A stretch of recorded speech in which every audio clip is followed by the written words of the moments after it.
it's 10 after, so let's go ahead. I'll call this meeting to order on behalf of the County Council. It is Thursday, August 3rd, and we're having a joint meeting with the commissioners. And in terms of attendance, I will point out that we have two counselors on Zoom, Councilor Munson, Councilor Hawk, and 5 in person, which is everybody else. And I'll call to order the Monroe County Commissioners group. And I will point out that Commissioner Thomas is joining us virtually, and I'm here in the room, and we anticipate Commissioner Jones will be here shortly. So the next item on our agenda, number 3, is a presentation on project requirements from Baker Tilly. So I'd welcome y'all to come on up, or if you're on, are you online? Yes. Yes. Hi, Jenny Carmack with Baker Tilly, and Chris Bruner also joining. Welcome. Thank you. We have been asked to go over some of the general requirements of the fiscal recovery funds. So that's what we're going to do. And certainly if you have questions as we go through this information, just stop us and we can discuss anything that you would like to. We're going to talk about the timeline for spending the funds, and then also just some general uses that are allowable of the funds. So Chris is going to talk about the general uses, but I'm first going to go through just the general requirements on the timeline for spending, and then just some general information on the different types of payments as far as who can benefit from those payments, and a little bit of a description on that. So it's a little bit out of order on what's on the agenda, but we're going to cover everything just a little bit different order on that.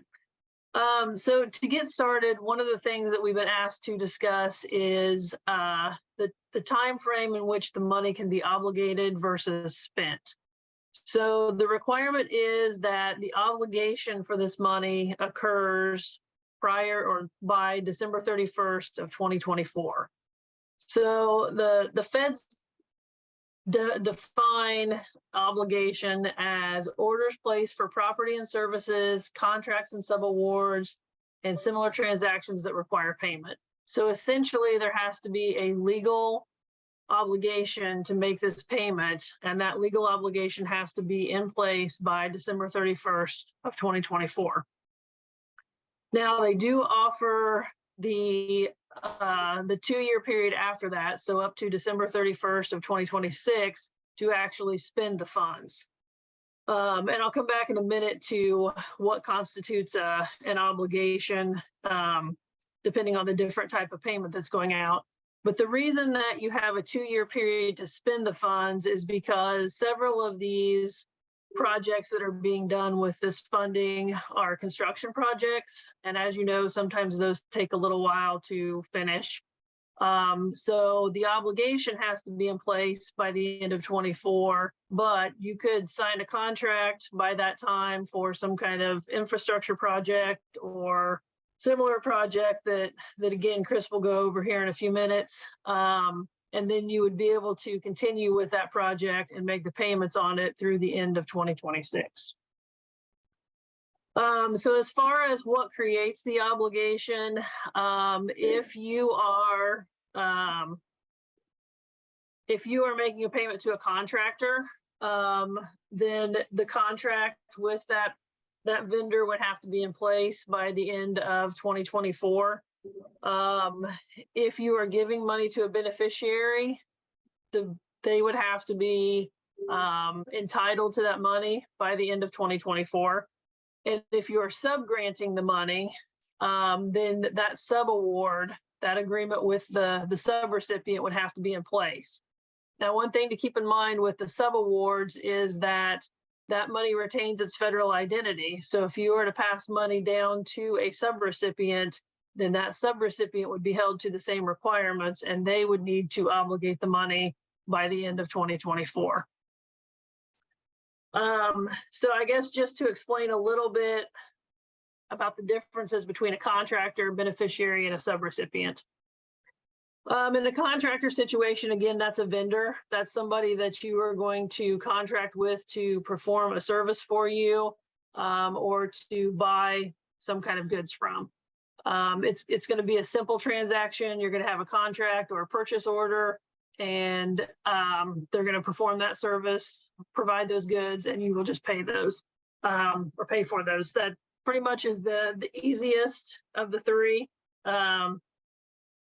In a subrecipient situation, again, this is where you are subgranting the funds to another entity. It could be a not-for-profit, but basically whoever you're subgranting to, they are going to have the availability to carry out the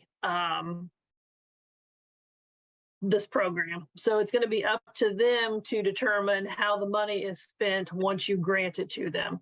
Now, there's normally going to be some parameters involved in that, and that would be outlined in the grant agreement. So maybe you would have a sub-award to a not-for-profit to provide low-income housing. If that were the case, then they would determine the eligibility of who is getting those awards once they're giving that money out to the beneficiaries. But you would still have a requirement to monitor. And I do know that you guys have a pretty robust system in place already to monitor the sub-awards. And so I won't go through all the details of that, but that would be after the fact. You would have some monitoring of that. And like I said, the sub-grantee would be held to the same requirements. So they would need to obligate that money by the end of 24, excuse me, and make the payments out by the end of 26. Question. Yes. May we ask questions as you go, or would you rather wait? Absolutely. Okay. No, absolutely.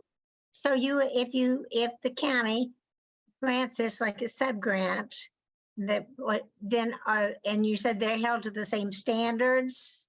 Do I understand that right? Correct. So our standard is if we should use the money in ways we're not allowed to, we have to pay it back. Is that correct? We have to, that's what we said from the very beginning. Okay, so is that the purpose of making sure we monitor to make sure they're doing what the grant had required them to do? Or, I mean, I'm just trying to make sure the county doesn't, for whatever reason, end up having to pay money back to the government. Right. I mean, if the sub-grantee, if they didn't spend it within the allowable time frame, or it wasn't within the parameters of the grant agreement that you had set out for them, then they would be required to return those funds to you. And yes, that is the reason for the monitoring. The monitoring is a requirement of all federal awards. It's not unique to the fiscal recovery funds. Anytime you sub-grant money to another entity, it's just part of the requirements that you do certain monitoring activities, yes, to make sure that they are complying with the requirements of that grant. Right, we do that all the time with the highway and other grants as well. Yes, yeah, this would, as I said, it's not unique to this grant in particular. Any other questions so far? No, go ahead. Okay. I think the last thing that I was going to cover was just the third designation of the payments, and that is to a beneficiary. And basically, this is when the money is being used to help someone who has been, someone or some business that's been adversely affected by the pandemic. There are not-for-profits that can benefit from that. If they lost revenue, certain small businesses, you can give payments to them as a beneficiary, and also individuals and households if they are low income and have been affected by the pandemic. In that case, once those payments are made, they're similar to a contractor. The money loses its federal identity, and so once you have made the payment or created the obligation, then you're in compliance with the period of performance. And you've met that obligation period. So again, the contractor, the beneficiary, really the contracts need to be in place by the end of 24, and then you have 2 years to pay those out. Again, the sub grants are a little bit more difficult just because of the fact that because that requirement passes down to them, they also have to be held to that same standard. So it's not, you certainly can't sub grant money, I would say, in December of 24 unless they know that they're going to be spending it right away. So that's something to keep in mind as you go through the process. Any question? Oh, I'm sorry. Go ahead. Could you include that in your contract with the people you're subgranting it to and not give them until 2026 if we want to make sure that we know the money is getting spent down? Can we change that rule at all? Because you said hopefully spend it right away. So is there any way to? No, I'm saying if you grant it to them at the end of 24, I'm sorry, I should have said obligate. They would have to obligate the money right away. They would still have the 2 years to spend it, Okay. just like you would. Yes, I'm sorry, I should have said obligate instead of spend. Okay. All right. So, Any other questions? yes. Okay. So in one of the programs we've talked about with housing renovation, how does that work under these parameters? So, Sorry, Jen, you want me Chris, to take this one? that. Go ahead. So once you've designed the program and like I would imagine you're going to allow members of the community to make claims for housing renovation projects, right? Like low-income families or, people who suffered impacts from the pandemic being able to fix issues with their house, especially health and safety issues. But they would have to make a claim, right, to get the money. Well, I guess I'm asking whoever would know, is that how we do it? Is that how the MOU is set up? And does that work according to what you're talking about? I mean, We have not finalized the program. There's a proposal being floated to the building department to see how they're going to help us. We would run this through township trustees. We don't have this finalized yet. okay. But we'd have to have exact numbers, right, from each household to know what kind of grant we might give out. Yes.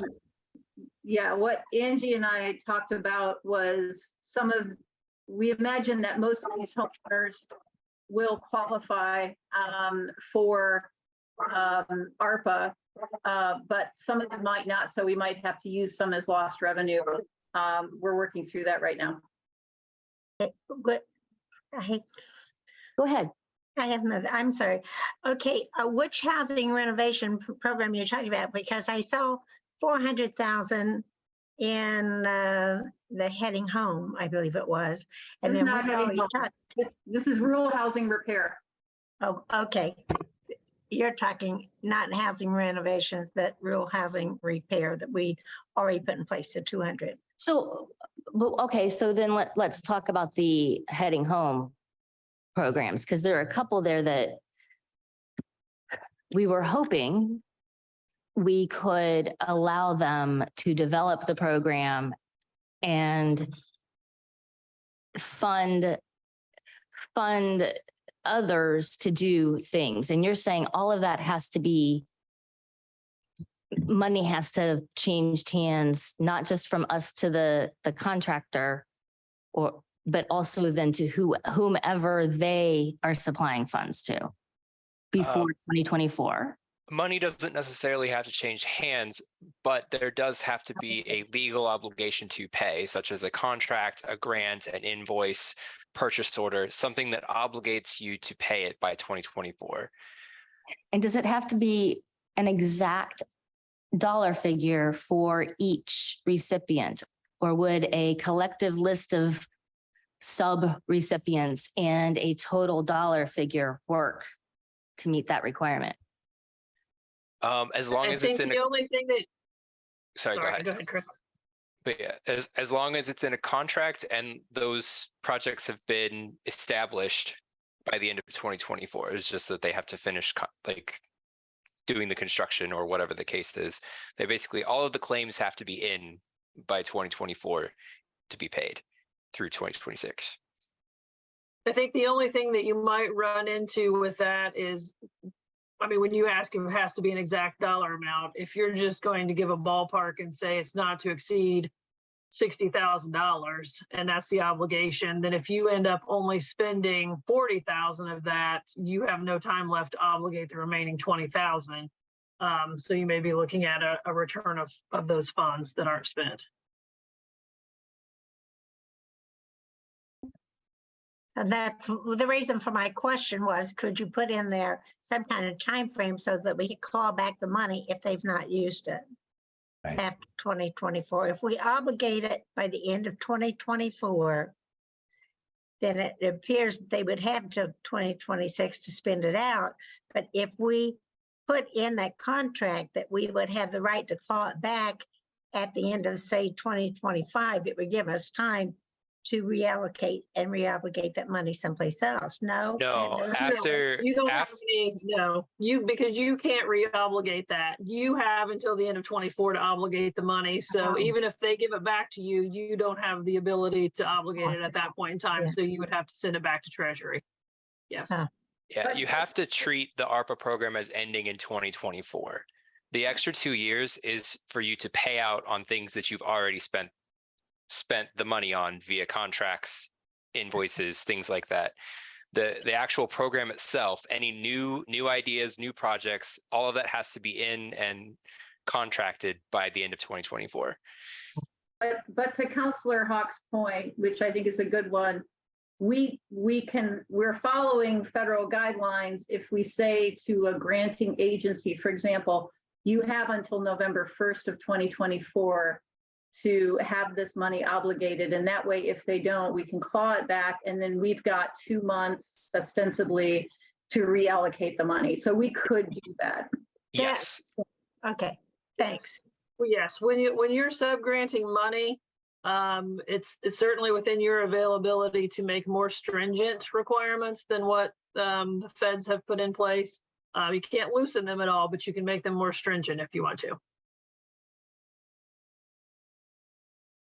So Yes, this is Trent Deckard in here in the room. If you had, if we were doing what Councilor Hawk is suggesting as a strategy to make sure we don't lose anything and we could claw back for whatever, the second part of that strategy would be on our end, we would have to identify pretty steady and quick backups that would act in that place. Do you know any other community doing this that you've heard?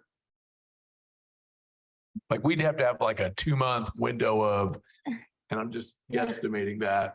And we all know that it might take us 2 months to get the meeting started. I mean, it's hard to operate quick because this is hard to operate quick. Mhm. It's not the private sector, and that's a whole different ballgame. But we'd have to have a strategy by which we'd have a list of identified things that would immediately go into consideration. And I'm kind of wondering the practicality of that, and if that maybe is the acceptable strategy. Paving Um, road. We've always got So it. the majority of the clients that I work with receive sub $10 million. So they're operating under revenue loss for their entire award. The larger clients tend to, if they want to grant out the money, they tend to use their revenue loss dollars to grant that money because there are no subrecipients with revenue loss dollars, and therefore you wouldn't have to obligate it. When you grant out money through revenue loss, the money is considered expended as soon as you sign the papers and send them the money. So there's no period of performance on their end anymore if you grant the money through revenue loss. You would just have to make sure that that grant is obligated before December 31st, 2024 on your end. They're not federal subrecipients. Once the money goes out, it loses its federal character. They don't have to report it on their CFAs. They're not required to do, federal procurement or monitor the equipment that they purchase or anything like that. It's just, the grant, they just are responsible for following the grant agreement that you signed with them. Is there a list of allowable uses we could use it for our highway department? Because people are yelling all the time, they need more, the potholes filled and whatever's tearing up their cars, they can't afford to replace them. Could we have like one great big pot of money that's left over and it would then go to the highway department, or that's not allowed? So in December of 2023, Congress passed the budget bill, which included something called ARPA Flex.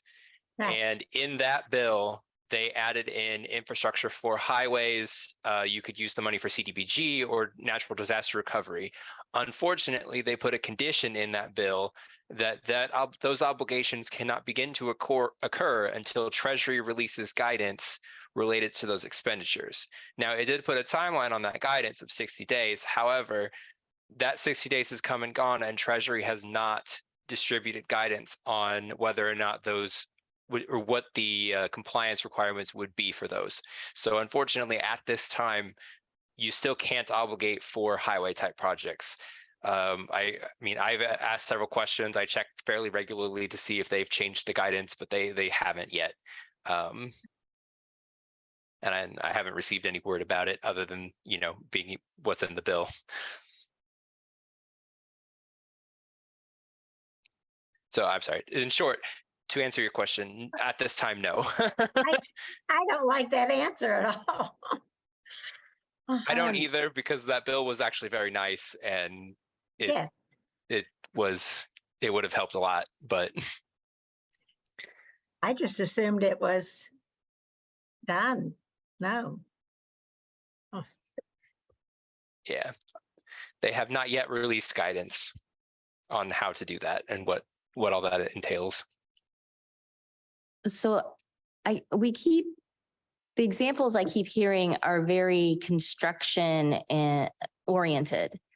And I'm wondering about a project that is more service oriented, and maybe I'm just being dense because I'm not entirely getting if some of the things we've talked about are just now not able to be done. But So, for instance, go ahead. Chris, this might, to provide a little context, with service-oriented federal grants, there's several of them out there. The typical time for between the grant period, which is usually a year, the end of that period and the period of expenditure is 90 days. So your period of obligation for ARPA ends in 2024. Your typical federal grant would only give you 90 days to close out any contracts. But because ARPA has so many construction type projects, that's why they're giving you 2 years to close out the award and make final expenditures. But your typical grant, you only get 90 days. So like most service related grants, and other types of programs like that you have to have everything obligated by the end of the grant period to perform those services. And then, like I said, 90 days at the end to pay it out. It's harder to do those toward the end of the grant.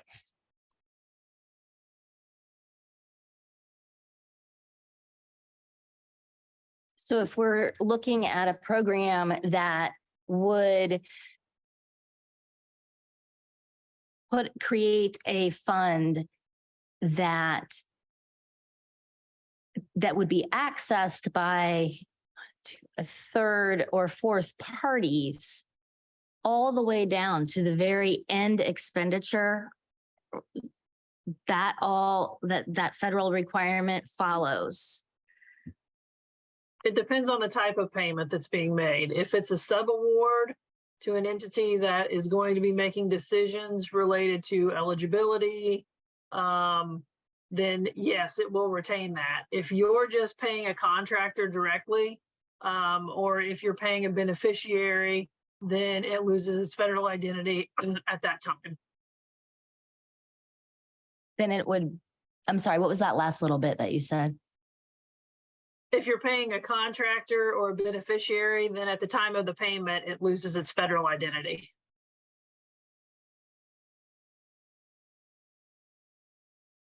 Yeah, so as far as services go, they're usually considered obligated on contract. So you have a contract, like for example, our contract is a per hour service, right? So as we expend hours, we're obligating against that, or you are expending against that contract for us. We have like I think it's $100,000 max, and then we work toward that via our billable hours.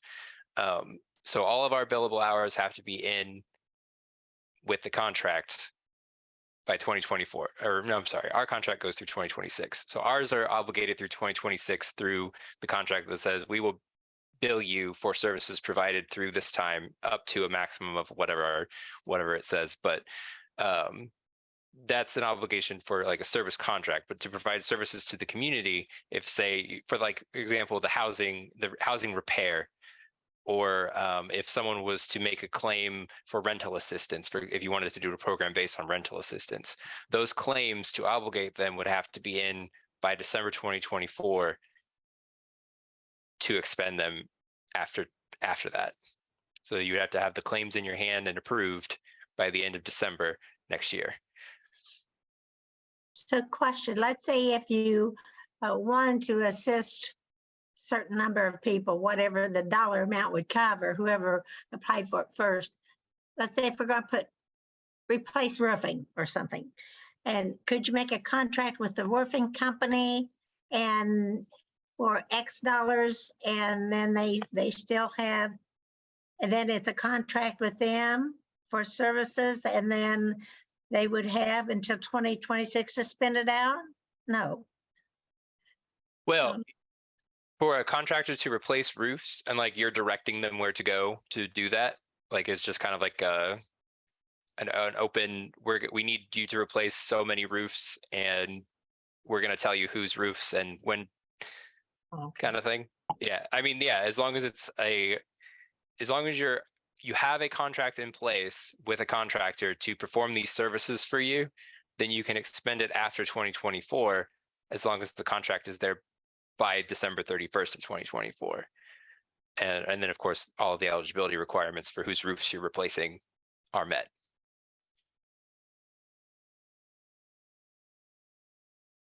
Yeah, because I was just using roofs as an example. yeah, but essentially it's as long as the contract is in place by the end of 2024, you can pay out on performance of that contract through 2026. But you don't have to have a list of each individual house, address and whatever. If you're going to replace a furnace, it's just furnaces for income restricted or whatever. Yes, no? If so, and that's getting into the weeds a little bit. If you are the ones making the determination of who is receiving the furnaces, then yes. If you are giving that power to the contractor to determine who gets a furnace, then they would be considered a subrecipient, sorry. And then because they are the ones determining eligibility, they're your agent in running the program. That's a little different. They would have to have those determinations made by the end of the year. It's Are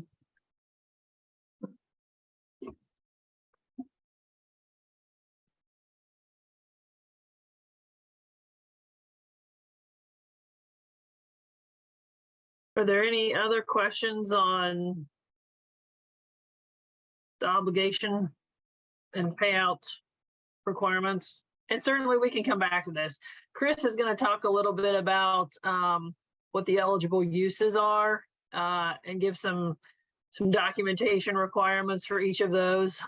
So, I mean, obviously you don't have to be done with your questions on this right now. He can go ahead and give his presentation if you want to move to that, and then we can come back to any questions, but we're happy to answer more questions now too, if you have them. I think we're good to go ahead. all right. So yeah, like she said, I'm going to talk through the eligible uses and what kind of documentation is required for them and like what the general compliance requirements are related to them. So the first is public health. So projects for this category must either relate to COVID-19 mitigation, prevention and treatment, medical expenses, and this could be for individuals or households that were direct results of COVID-19. So if someone caught COVID-19 and suffered from extraordinary medical costs, then you could, cover those for those individuals. Behavioral health care. So any projects related to providing mental health services or other substance abuse services, things like that to help people with their mental health. That one is a nice category because the general public is considered impacted. So there's no documentation that people have to provide to receive those services. They don't have to be otherwise impacted. That's the question there. Is, Yes. are you allowed to use that to expand mental health services within your jail system? Yes. Okay, We got one. Yes. So as long as the goal is to treat mental health, that one's a pretty broad category. It's because they Treasury recognized that mental health issues were well exacerbated by the pandemic. So it's just kind of a broad category of, everybody is considered impacted under this. You can do a wide range of projects related to providing mental health care to people. May I ask another question related to the healthcare? There are people that put off healthcare because of COVID and because surgery rooms were shut down. Is there allowance for worsened healthcare and therefore the need for other kinds of procedures and costs that went along with it? Off the top of my head, I can see that point. I would have to look into that one a little further because that's a novel I've never heard of that before. So that's one I haven't actually. Well, like if you have diabetes and you should have had a wound debridement done and you couldn't get it done and therefore you lost your leg or something like that. Kidney transplant. There are a lot of people that were impacted because of delayed treatment. So get that, but it would take every bit of this money and then some if you started doing that. well, we're not Yes. doing it for the whole United States. But Right. Because people actually lost their lives because of it. Then you, Yeah. If you would like to design a program like that within parameters and, define an impacted individual, that is definitely a documented thing that surgeries had to be stopped. If they can prove that, and you would need documentation to support that impact, you can provide payments under the public health eligibility thing. You would, like I said, you would be responsible for retaining documentation that shows that was a direct result of COVID-19 or something caused by the pandemic. And not that they were just waiting to wait, if that makes sense. Like they would have to have a letter saying that, you can't do the surgery or we're pushing off this surgery. And then probably a statement from their doctor saying that because we pushed off this surgery, a more expensive surgery was required, and this is the bill. And you could cover, whatever's not covered by their insurance, or if they were uninsured, you could cover the whole thing. Services to uninsured is one of the subcategories under public health. But yeah, it would be all about the documentation at that point. If to design a program like that. Treasury didn't comment on anything like that, but it is a reasonable thing to do. But then that, to Councilor Hawk's position is, you would have to open that up to everybody who that happened to. You wouldn't be able to decide one person or the other. I mean, you could set a funding cap, but it would just be, you would have to consider everyone who had that kind of impact. And the last under public health is preventing and responding to violence. So Treasury recognized that violence in communities has increased as a result of the pandemic. So programs or expenditures to reduce violence in communities is an eligible activity. General documentation requirements for public health, kind of like I already went over, is documentation of expenditures relating to programs responding to any of the above, and then for projects related to preventing and responding to violence, something we suggest you have is data to support the need for that design response. Since that one is a little more vague, you would just need this is the violence that we want to. We've seen a rise in violence. Here's our response, and here's how it's going to help, kind of thing.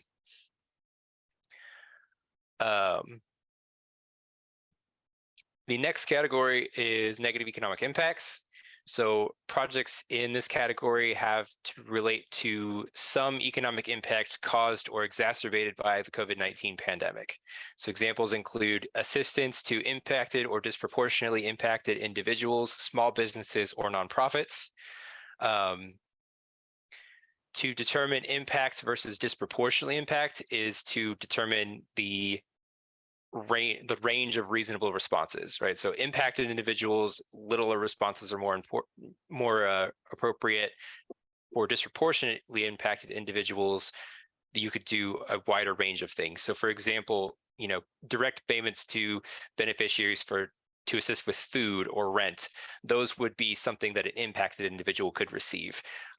Things like, replacing the roof on somebody's house, that would be more of a disproportionately impacted individual that you would want to prove to receive that. So that you would want to say that, they were disproportionately impacted by the pandemic, so we're going to give them more money to do this thing to make their house safe. But yeah, everything has to be reasonable in relation to that. If it's someone who is impacted versus someone who is considered disproportionately impacted, and the types of responses have to fall within those ranges. The Treasury has enumerated a lot of different impacted individuals. Like the most common is low to moderate income, unemployed, underemployed, people who receive certain benefits, which usually qualify as low-income individuals, Medicaid, SNAP, TANF. Those qualify into a broad category of impacted.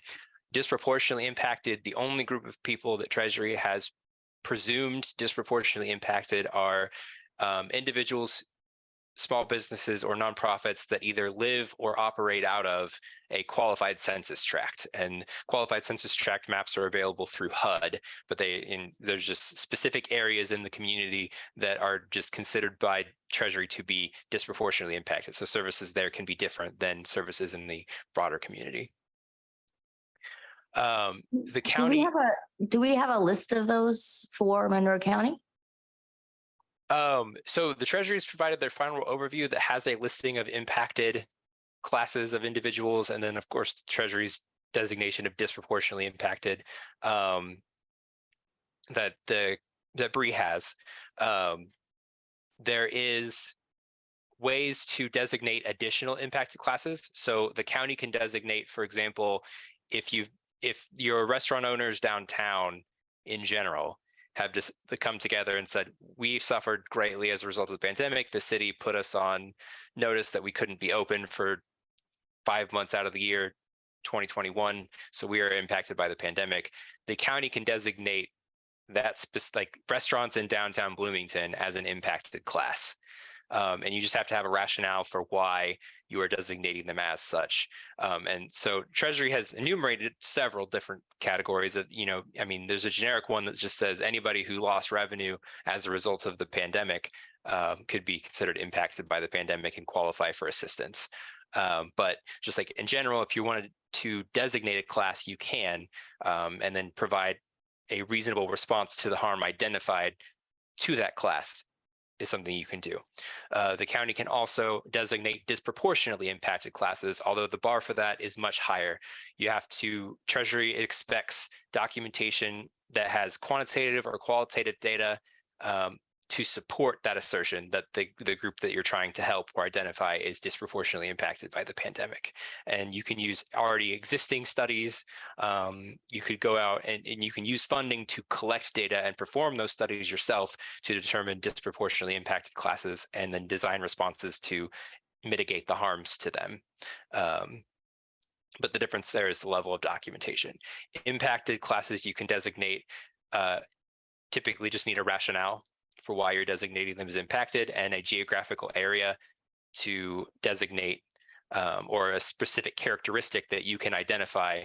And then you're just required to maintain documentation that person qualifies as that impacted class. So if you say, for my example earlier, if you say restaurants who operate within the confines of downtown Bloomington, you would, put a geographic location on that, and then the restaurants would just have to prove that they're within that area to receive assistance. And there is the next category within negative economic impacts is assistance or aid to impacted industries. For example, travel, tourism, or like theater, the arts. So this one is more specific. to provide aid in this category, it has to directly relate to a harm caused by COVID-19. So for example, a legally mandated closure related to the pandemic, or like reorganization costs for businesses that had to do some significant changes, interior changes to adhere to social distancing laws. Or like, for example, if a theater only sold half the number of tickets and made everybody sit every other seat, then that would be like an impact to that particular industry that is directly related to COVID. But for all projects under this category, it has to directly tie back to some impact of monetary impact of COVID on that industry. And the types of grants that you can give are usually related to like payroll, the reorganization cost, or lost revenue related to make them whole for having to cut their, potential ticket sales in half, essentially. One of the big things that you guys have on for a lot of your projects is the housing projects.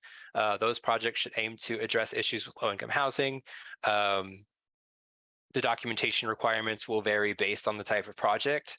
So for example, projects to increase the low-income housing supply, either through construction or renovation, development of new apartments, those have certain income limits under Treasury's final rule. I believe it's 65% of area median income.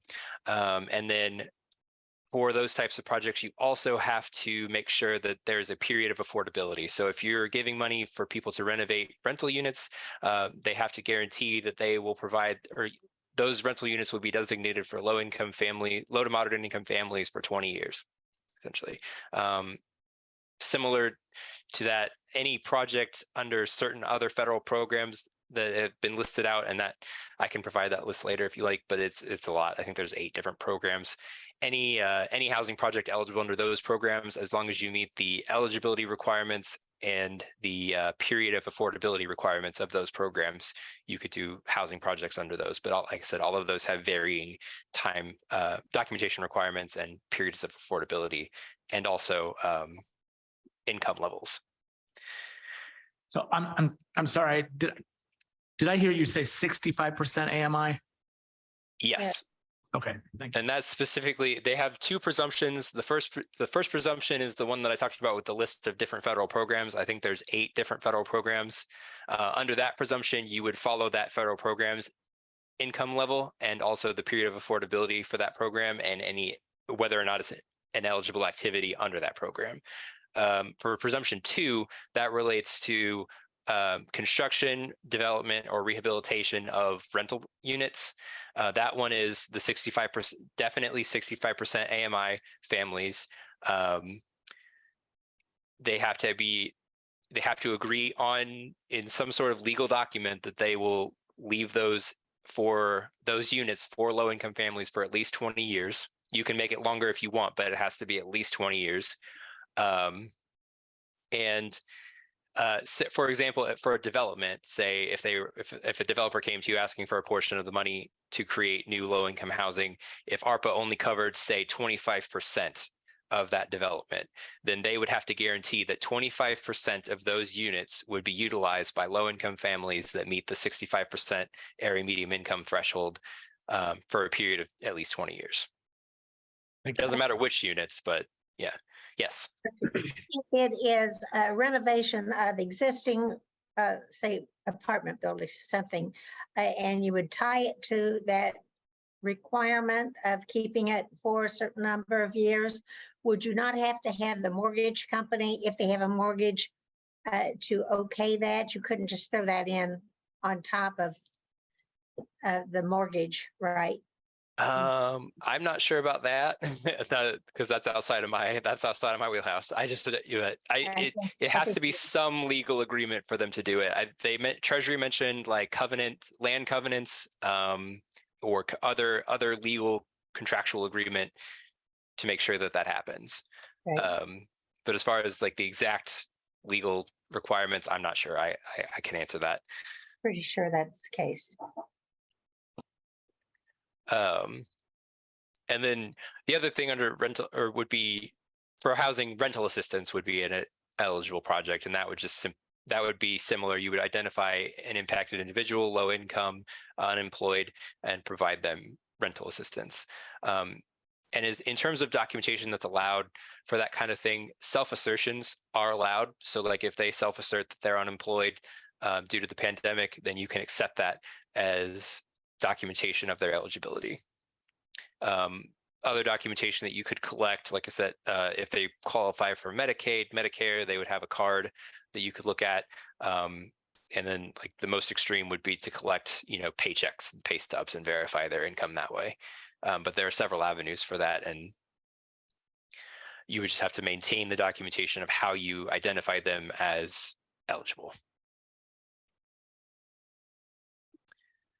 The next is public sector capacity. So this is anything related to COVID impacts on the county itself.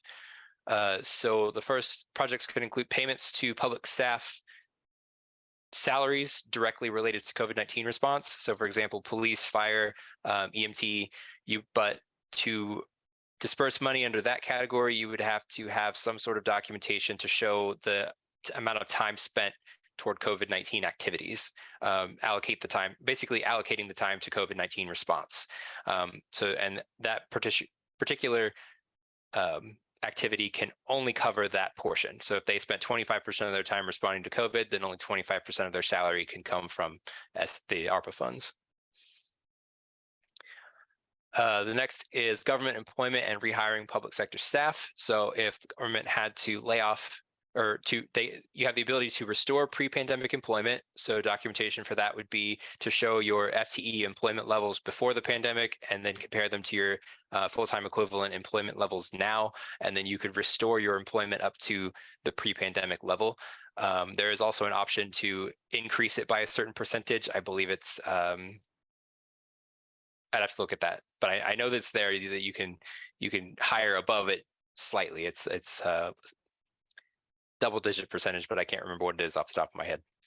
The other option is retaining public sector workers. So you would have to, for that one, you have to have or it would be like retention bonuses or raises that ARPA could fund, but you would have to have documentation that the employee would have left had the incentive not been granted. So for example, you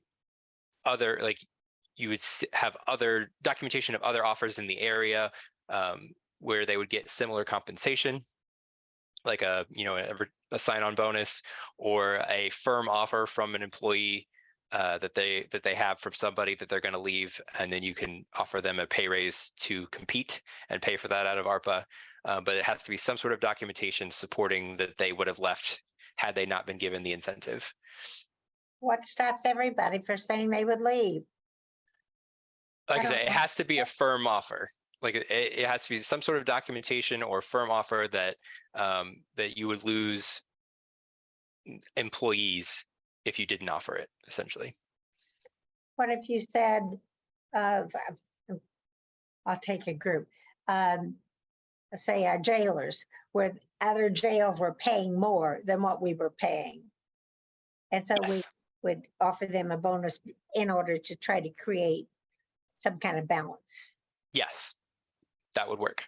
So especially comparing to other similar employers in the area for their job type. The only restriction on that, or there's not really a restriction. Treasury presumes that for a single employee, a pay increase of up to 25% is proportional as long as the documentation supports that. So if retaining them would cost you or would mean a 25% raise, you would have to have their actual offer in your hand to support that. But for a group of employees, like you mentioned, the jail, they presume that 10% is reasonable to keeping them. So like a 10% across a broad category, up to 10% across a broad category is reasonable. Anything beyond 10%, you would have to have some sort of documentary evidence to support more strict evidence. Thanks. The next category is effective service delivery. This category is specific to efficacy of public health and negative economic programs that you want to implement. So for this, these are costs related to, creating new websites or new public facing websites to communicate. Like if you wanted to, like for the rural repair program, if you wanted to create a website for that, for them to go and input their claims so that they can be efficiently reviewed and approved or denied, then that you could spend money under this category to create that new system where one didn't exist before. But the effective service delivery is specifically related to the county delivering services related to ARPA. So any new projects that you guys want to do or implement, you can get upgrades to technology or whatever is required to effectively deliver that project outcome to the intended beneficiaries. The last category in or public sector capacity is administrative need. So this category is specific to county administration that suffered some sort of impact due to the pandemic, or that was exacerbated by the pandemic. And the most common example is the court system. So a lot of courts had to shut down for a while, which resulted in a large backlog of cases. So funding from ARPA can be used to try to clear that backlog. Another example I have is that the state of Indiana, ARPA created a lot more audits, so they could have used the funding to fund the State Board of Accounts audits to clear that backlog of, all of the extra audits that are now resulting from all of the extra federal money that people are getting. How would we figure that? Because I know our auditor's office has had to do a lot of that. So how do they keep track of their hours, or is it so for example, if they had a lot of extra monitoring to do as a result of all of these programs, then they could hire somebody, and this might fall under effective service delivery as well, but they could hire somebody and claim it under administrative needs to help clear out some of that extra work that was created by the pandemic. But that's the key, is that the work has to be related to or a problem that was caused or exacerbated by the pandemic, made insurmountable or without extra help. Some of the other examples that they give are increased repair or maintenance needs. So like a lot of the, people were disinfecting everything, and a lot of the disinfectants were, basically destroying things. So anything that, need repair or maintenance related to all of those activities caused by the pandemic, you could do. And then any technology infrastructure to adapt government operations to the pandemic. So, getting video conferencing software. I think a lot of governments use the money to scan their records, so that people didn't have to come in to the government center to get public records anymore. They could just be transmitted electronically. People were using the money for that. And then finally, just program administration. So like you said, the auditor's office, you could use the funding to administer all of these new programs that you were designing in response to the pandemic.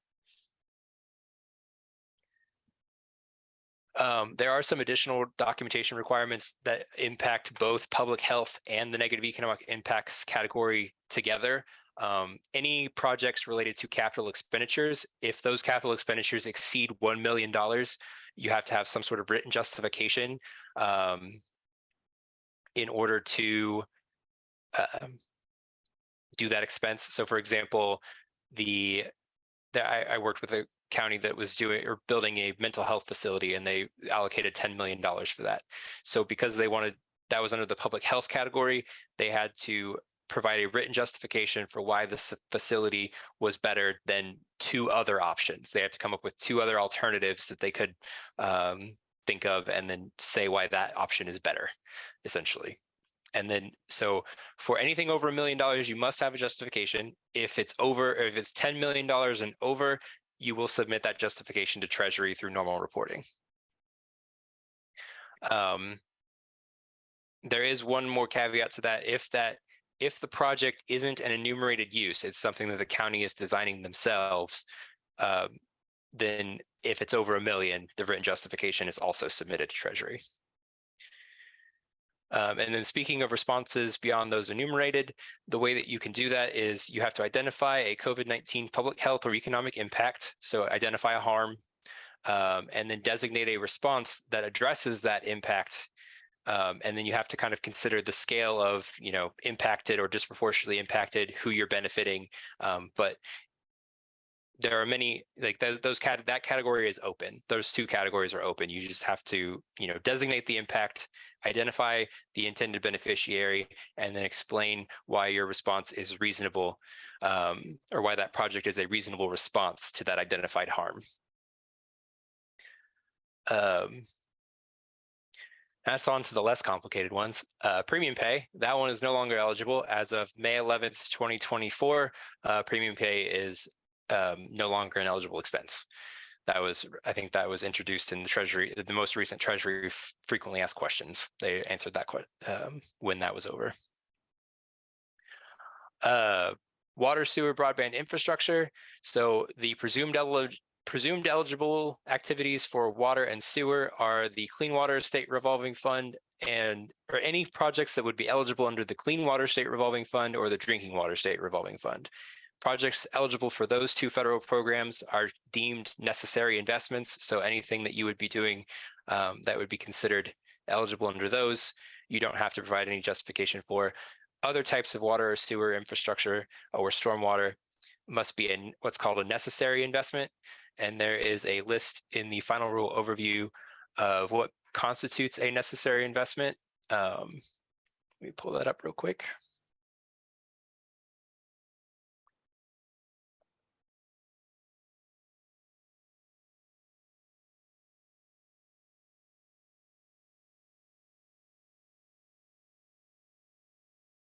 Okay, so for a project to be necessary, an investment in water and sewer infrastructure, it has to be responsive to an identified need to achieve or maintain an adequate minimum level of service, which may include reasonable projection of increased need, whether due to population growth or otherwise.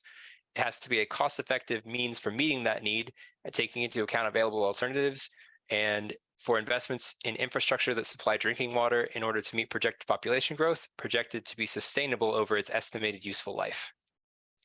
And that is assuming that the project is not already eligible under the Clean Water State Revolving Fund or the Drinking Water State Revolving Fund. And those programs have a long list of eligible projects. Treasury has summarized them in their final rule overview, and they've also provided the link to the project eligibility documentation to help with that. But yeah, anything outside of that, you would have to document those types of essentially a written justification, similar to the written justification. Then there's broadband projects. So the broadband projects have specific service and speed requirements, and they also require that any service providers benefiting from the broadband projects enroll in a low-income subsidy program. There's also a lot of extra reporting requirements that go into broadband projects. I believe you have to report the number of potential service. And then, like I said, the service providers have to agree to do low-income subsidies to allow more people to benefit. And then the last category, and this is my favorite, is revenue loss that can be spent for government services. So essentially all legal expenses of the county. You can also classify any enumerated use that I've talked about before this as a government service under revenue loss for limited compliance. So like we talked about earlier with the subrecipients, if you were to designate any of those projects, which would have otherwise been an eligible use as revenue loss, then you wouldn't have to classify them as subrecipients. So and to that end, revenue loss funds are considered expended after distribution. So for grants, contracts, or otherwise, that's, they're expended by the county and they're obligated and expended at the time, when you use it. It still has to be used, or all obligations under revenue loss still have to occur before December 31st of 2024, but expenditures can still occur until 2026, depending on the type of contracts that you have. The nice thing also is that expenditures under revenue loss have limited compliance and reporting requirements.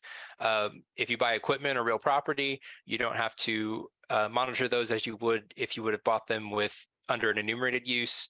Federal procurement doesn't apply. The only thing that does apply in this case is state law, and your ability to spend the money, like legally spend the money as the county. The also nice thing about revenue loss is that there's Treasury has already identified the audit procedures the auditors will use to look at it.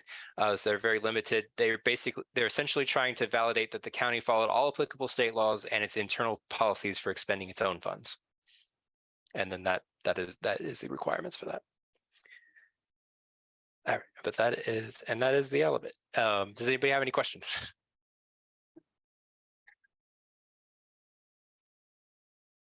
Regarding allowable expenditures, are there specific restrictions or reporting requirements related to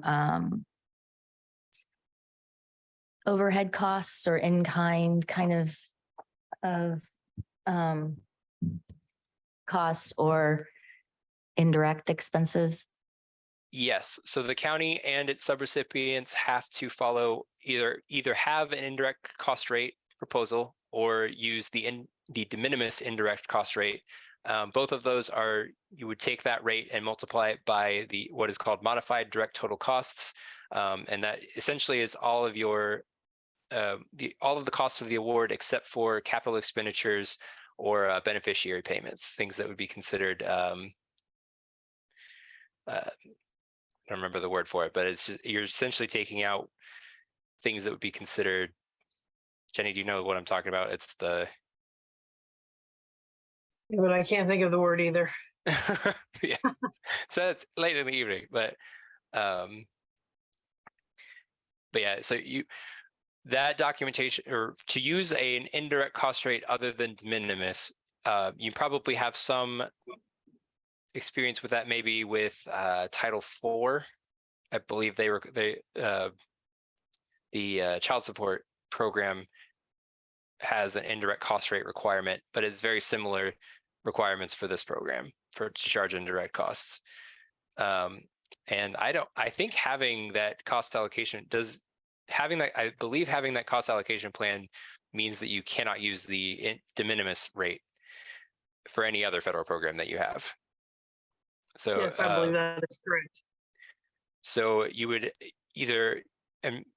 so you would have the option to extend that cost allocation plan to ARPA, the one that you already have in place for child support, or create a new one, or create an indirect cost rate proposal. And then you would be able to allocate indirect costs to the federal award. And then the same is true for your subrecipients. They have the same options to, claim indirect costs. They would have to follow the same requirements as you do, developing an indirect cost rate proposal or using the de minimis rate. Either way, they have to have documentation to support that. Documentation in what type of documentation? So for the de minimis, they would just have to show the calculation. So the 10% rate times the modified direct total cost. And then also that documentation to support that was not over the amount that so in some cases, units are primarily federally funded. So the de minimis rate doesn't make sense because their administrative costs are not large enough to warrant the use of the de minimis rate. So they would just have to show that the rate that they're charging is reasonable, even under the de minimis, because like I said, some nonprofits are almost wholly federally funded, so it wouldn't be appropriate for them to use the de minimis rate to allocate indirect costs. That would create an overage of it, or overstate that expense by quite a bit. But as far as the indirect cost rate proposal, that documentation is pretty extensive. There you have to identify cost categories as either direct or indirect, perform a calculation to support the rate, and then have documentation to support that you calculated that expense similar to that rate times the modified total direct costs.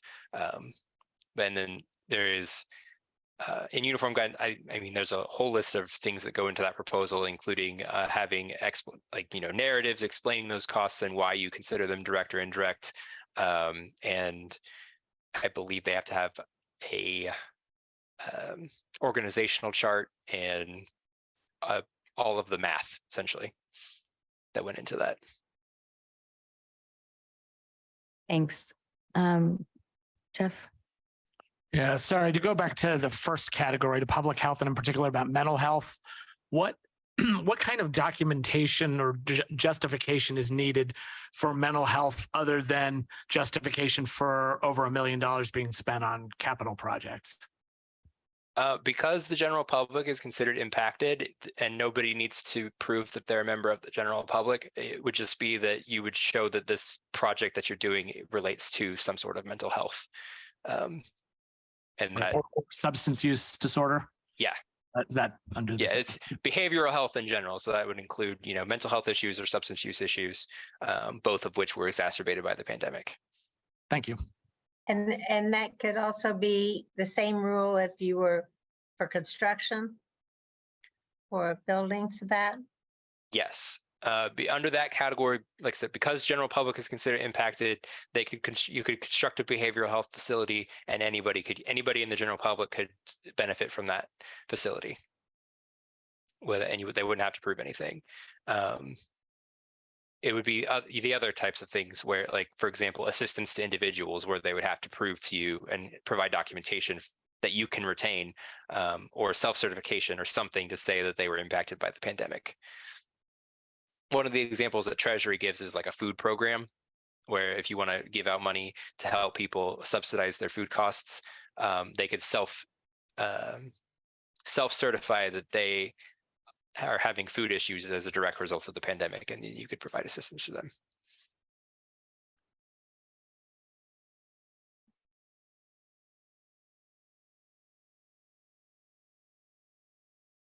Are there other questions?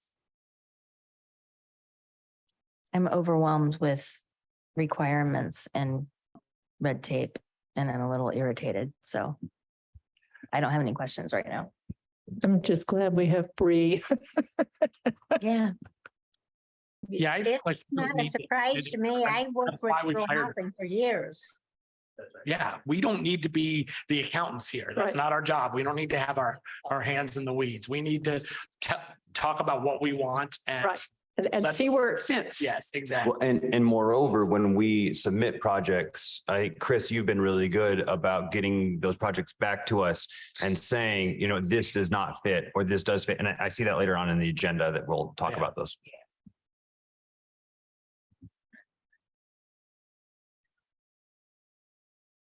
Okay.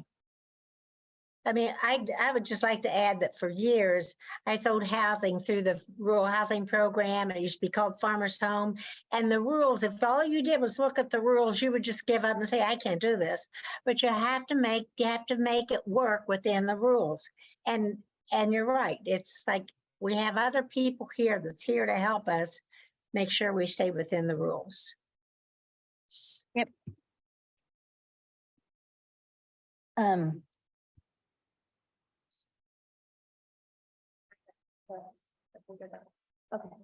Okay, great.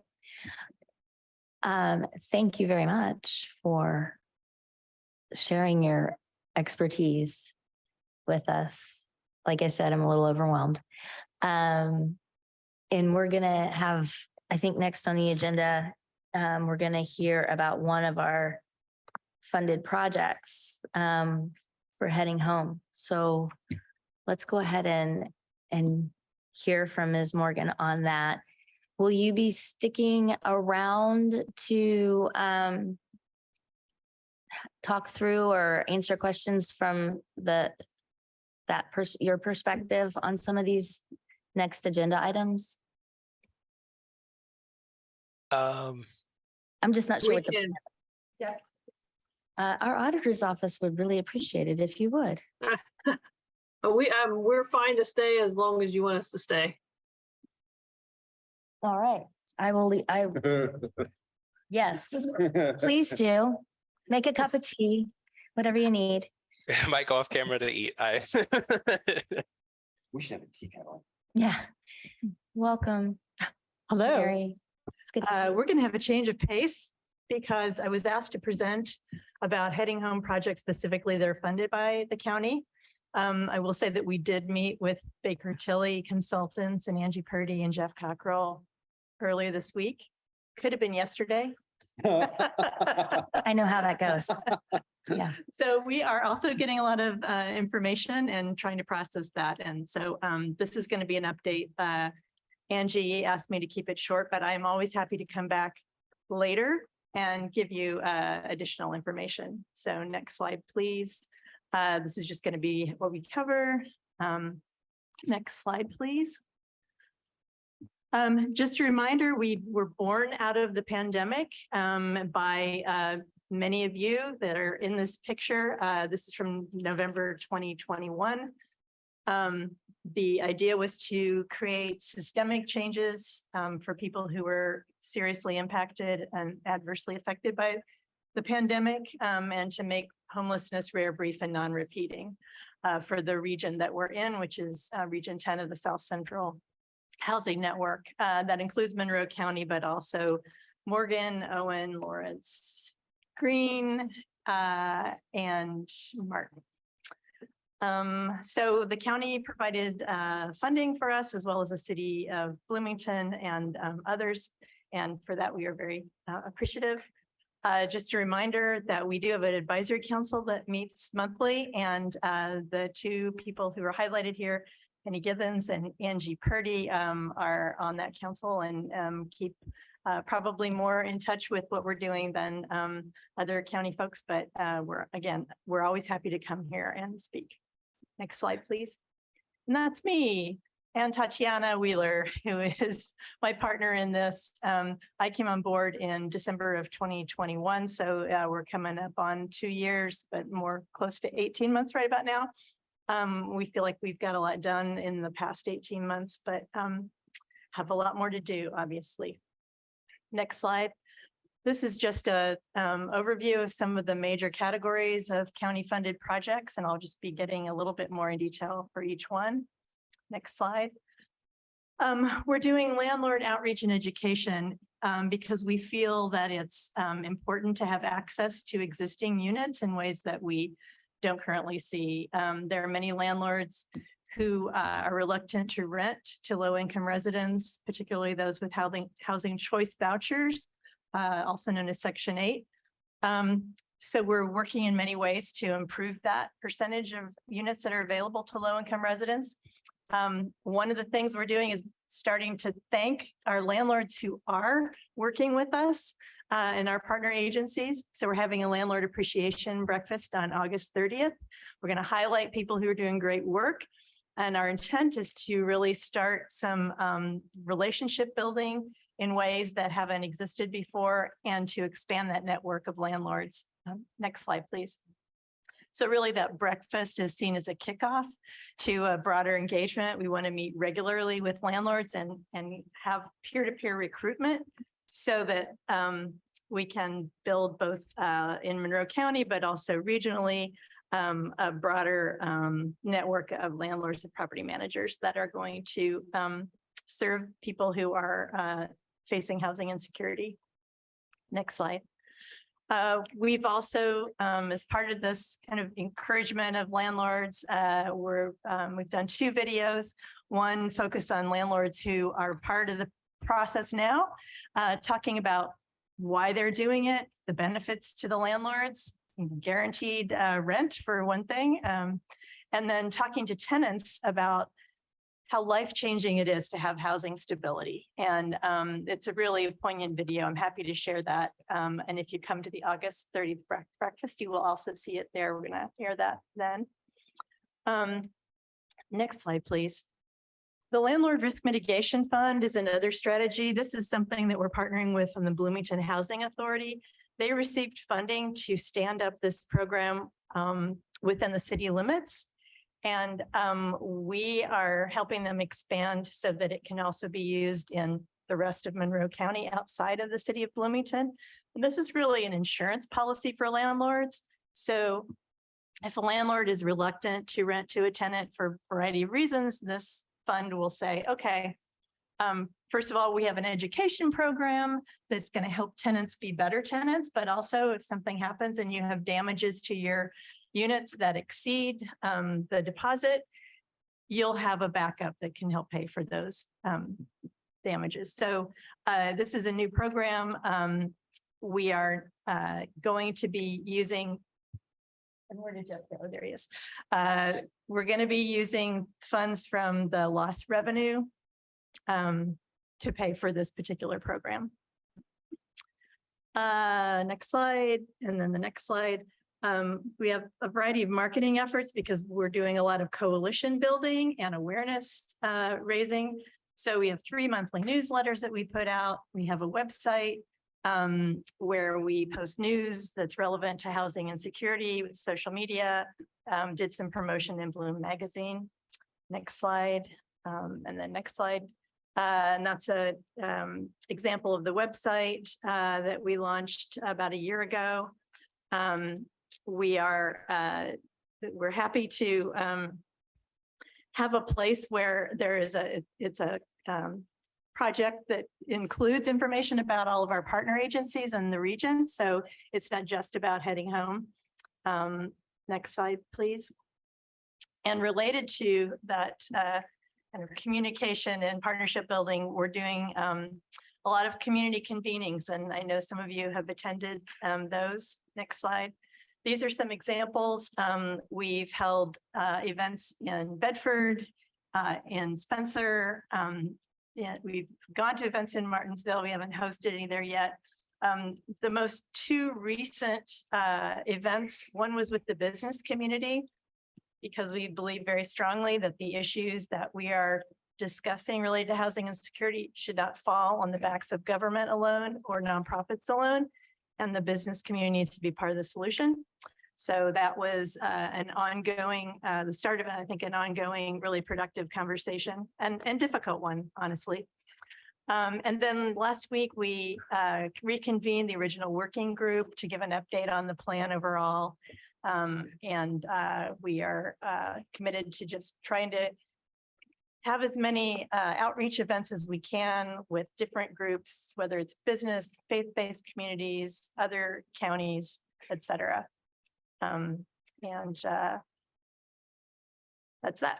And then next slide, please. The rental renovation project is one we talked with the consultants about. Next slide, please. Yeah, thanks. No, you can go back. I was talking to myself, I guess.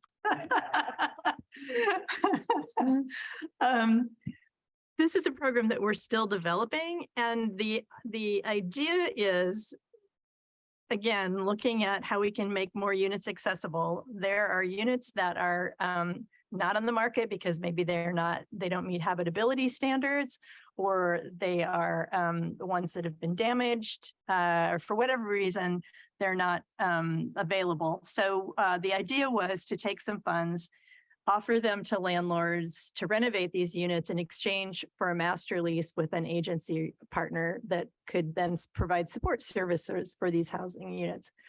Our original thought was to have a 5-year period of offering these units. I know that 20 years was talked about by the consultants, so there's some things that I just want to clarify. We have not stood this program up yet. We understand that the funds would have to be obligated by the end of 2024.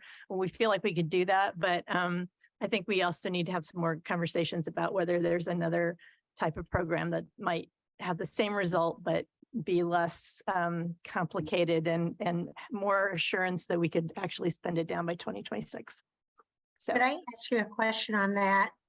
Is that the money put in for renovation, will that just be here in Monroe County? I heard him say, Chris say earlier something about, somebody said extended here in, maybe you said it, here in Monroe County. So it wouldn't be Monroe County's dollars going to some other county to renovate.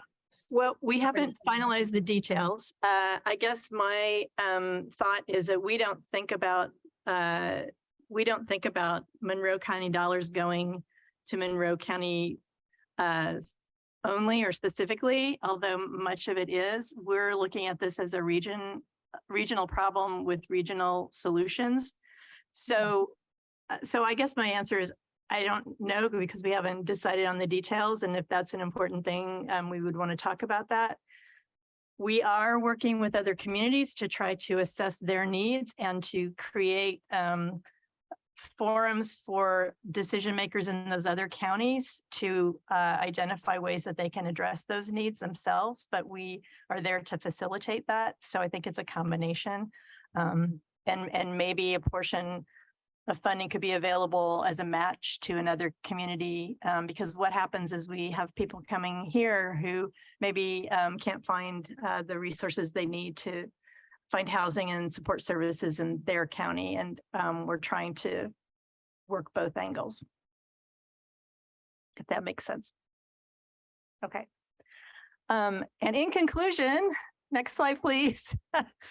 I just want to thank everybody else that other way.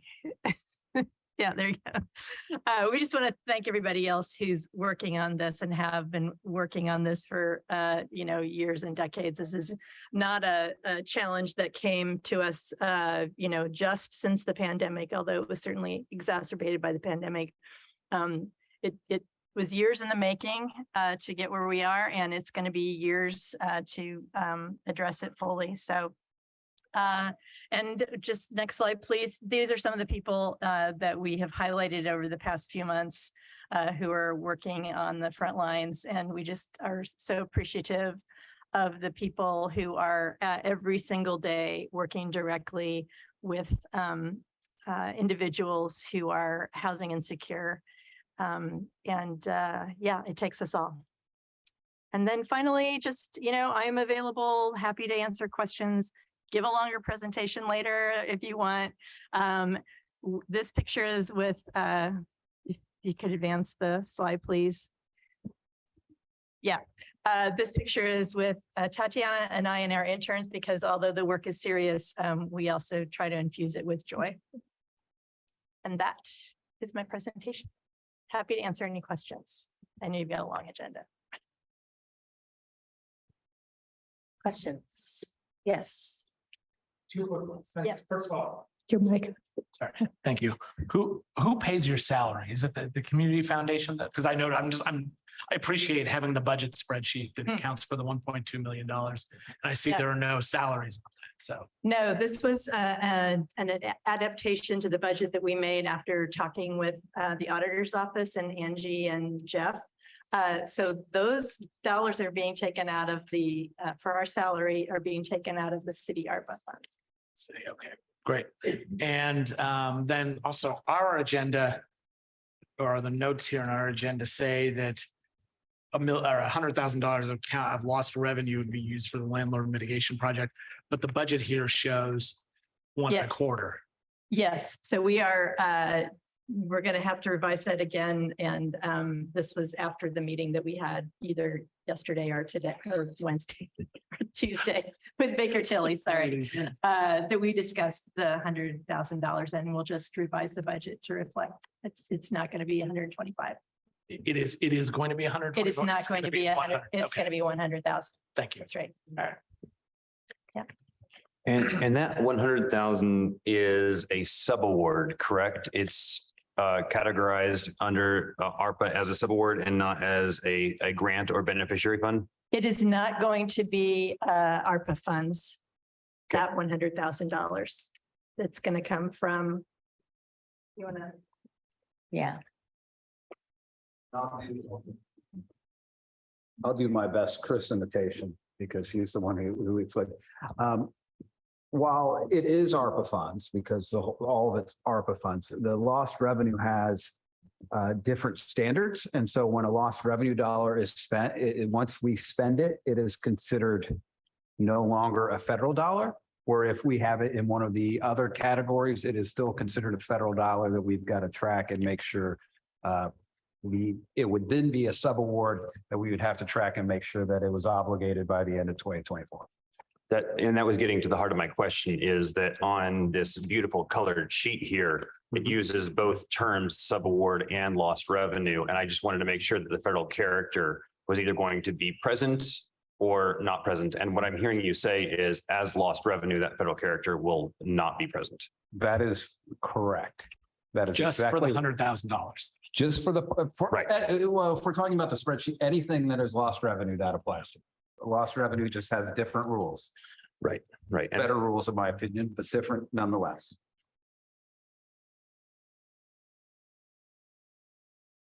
All right. Other questions? Yes, go ahead. I just want to point out to the public that one of the things that Heading Home has done is they've been targeting specific subpopulations to house, and through the work that Mary and Todd, sorry, I'm choking them, through the work that they've done, they've housed 16 veterans so far this year. And I think that's quite an accomplishment. Thank you. Thank you, Penny. I would say we are leading some system changes that are facilitating our partners to more easily and quickly house veterans in this case. And we hope that this is a pilot program that we're starting with veterans through our Built for Zero work, which is not funded by the county, so I didn't go into detail about that, but we hope to use it as a kind of a pilot program and then tackle other subpopulations, youth, families, elderly, et cetera. Go ahead. So the defined need is clearly there, and I have no doubt that Heading Home is going to come up with some wonderful best practices to address those well into the future. And one of the questions that's on this spreadsheet, I think, gets to the heart of this is, does the contract allow for additional or updated subawards that could occur in the future? And I want to make sure I understand the question. Can you grab the legal sheet?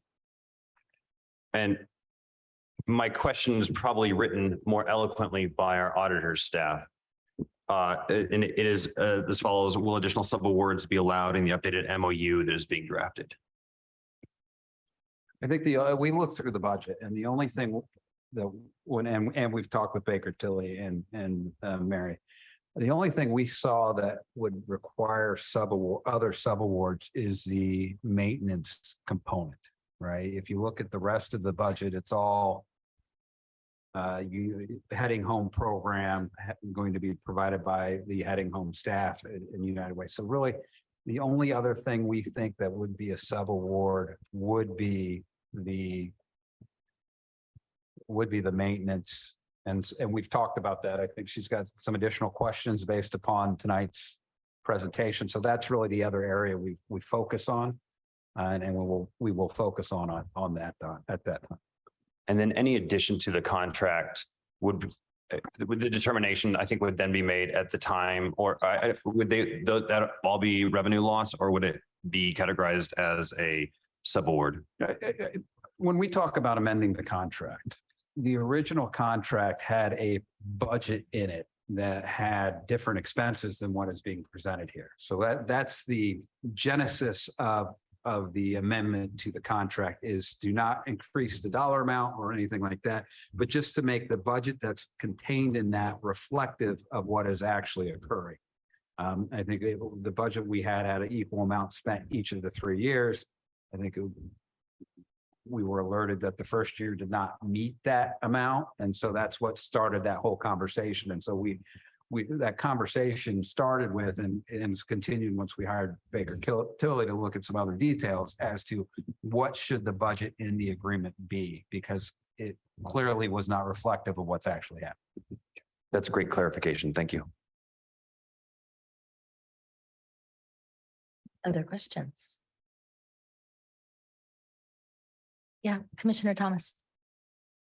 Yeah, I'm struggling to follow this because I don't have a copy of these budgets. I don't know where they are. The public doesn't have them either then if I don't have them. So if we could get them posted, that would be great. Thank you.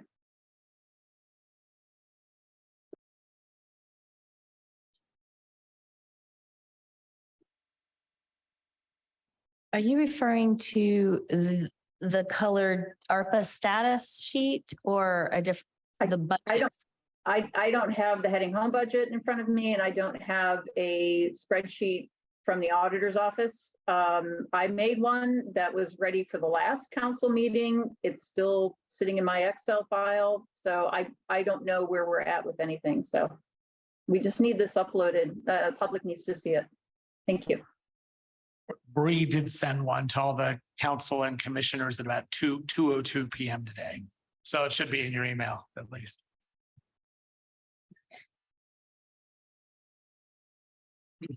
Other questions about heading home projects? Yeah, Counselor Hawk. I'm sorry, my dog was interfering with me. I'm trying to make sure that I understand that there was like in the budget that I just saw, I think that was today, $400,000 for renovation. And I'd asked that question earlier, trying to figure out if it was like the 200 or the 400. So are you saying that that would be like taken out of our lost revenue that could be used for anything, mental health, for government or whatever? But we could use it for that. And once we've done that, then there's no other rules because we've already obligated it, or however you say that. And then that could be used in another county, but that would be not our choice. It would be the choice to whoever we contract with. If I understood that right. Well, one, I don't think that we had talked about anything with the rental renovation coming out of lost revenue. I think that is something that we had talked about as a mechanism to different mechanisms to correct. I think that we need more. I think we heard something different from Baker Tilly tonight that we want to follow up on before we, kind of make any kind of firm decision on that. I think we thought we had something worked out the other day, but we want to make sure we do it right. The one that we were talking about using the lost revenue from is the landlord assistance, which is which will be managed by the Bloomington Housing Authority. And I believe that is a Monroe County. Right, it's the landlord risk mitigation fund that's going to use those dollars of $100,000 for that. And it is for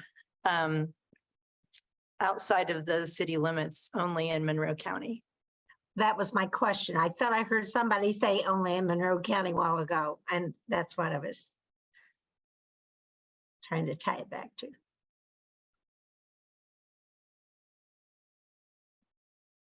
Other questions or comments or ideas?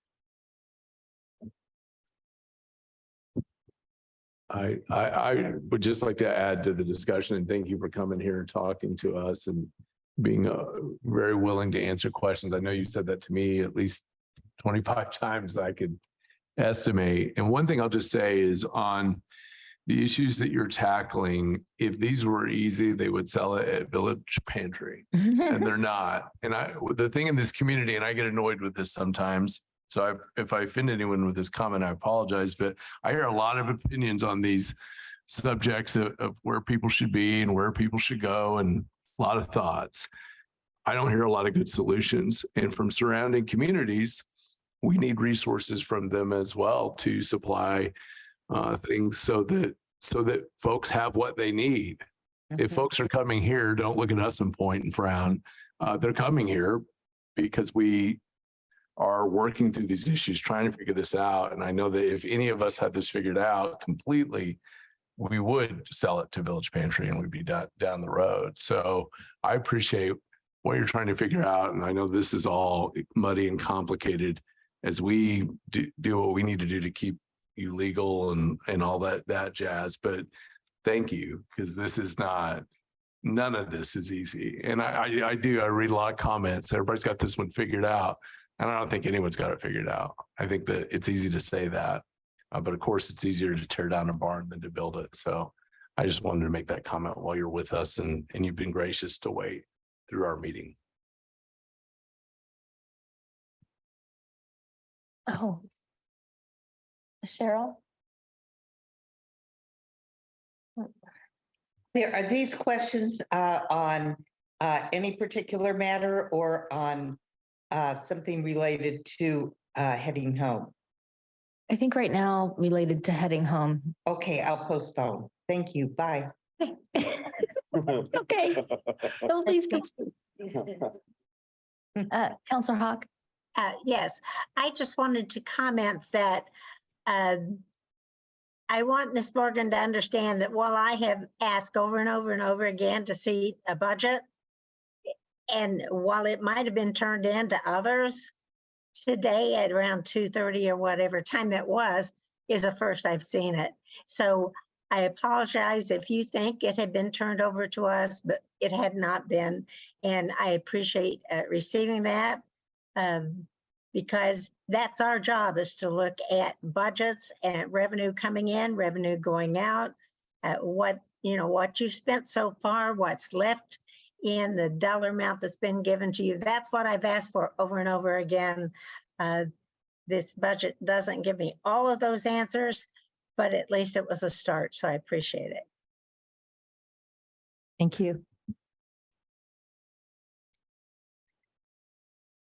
Okay, thanks again for being here. Very much appreciated. Okay.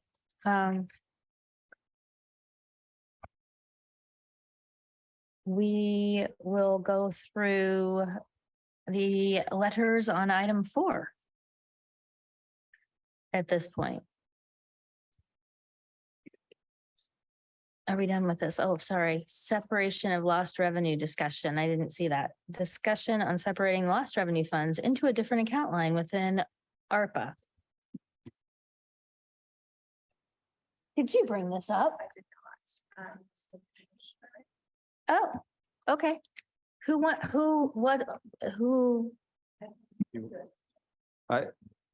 I think this is a fairly straightforward and simple question. We've got two different amounts. We've got the total amount, and then we have a lost revenue amount. And our last revenue amount is capped at $10 million. So I think, I don't know if different account line's the right term, but somehow being able to demonstrate what money is coming from lost revenue, so we can easily run a report to let you guys know where we're at with that within our allow accounting system makes a whole lot of sense. And correct me if I'm missing something.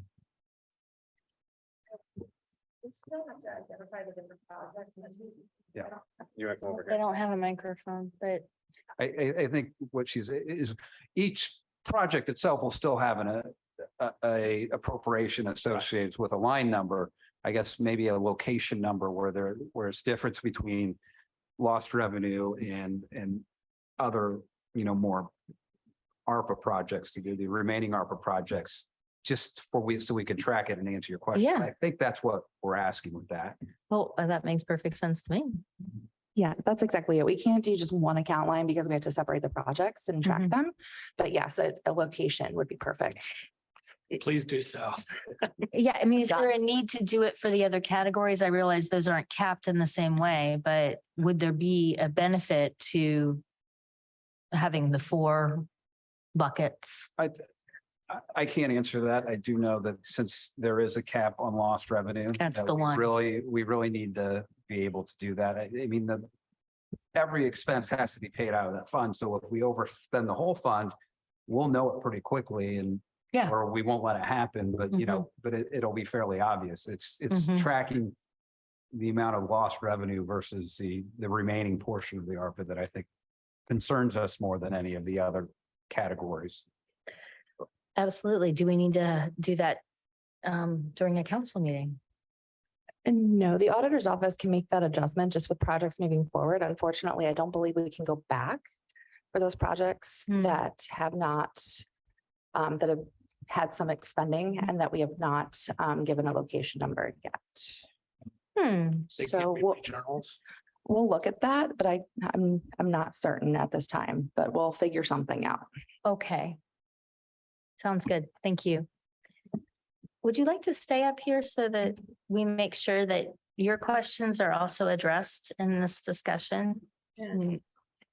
Wherever you're most comfortable, but no, actually, you know what? You're welcome to stay as well, Mr. Cockrell. I was talking too early. I won't sing this evening. Yeah. Because so now we're moving to item 4, I believe. And Okay. I don't want to lose Counselor Munson's question. Did you have a broader question, Cheryl, about that you would like to ask at this point? Yeah, it does relate to lost revenue. And this was looking at the Excel report provided this afternoon and noting that the Area 10 rural transit buses. Maybe lost revenue or maybe other funding. Right.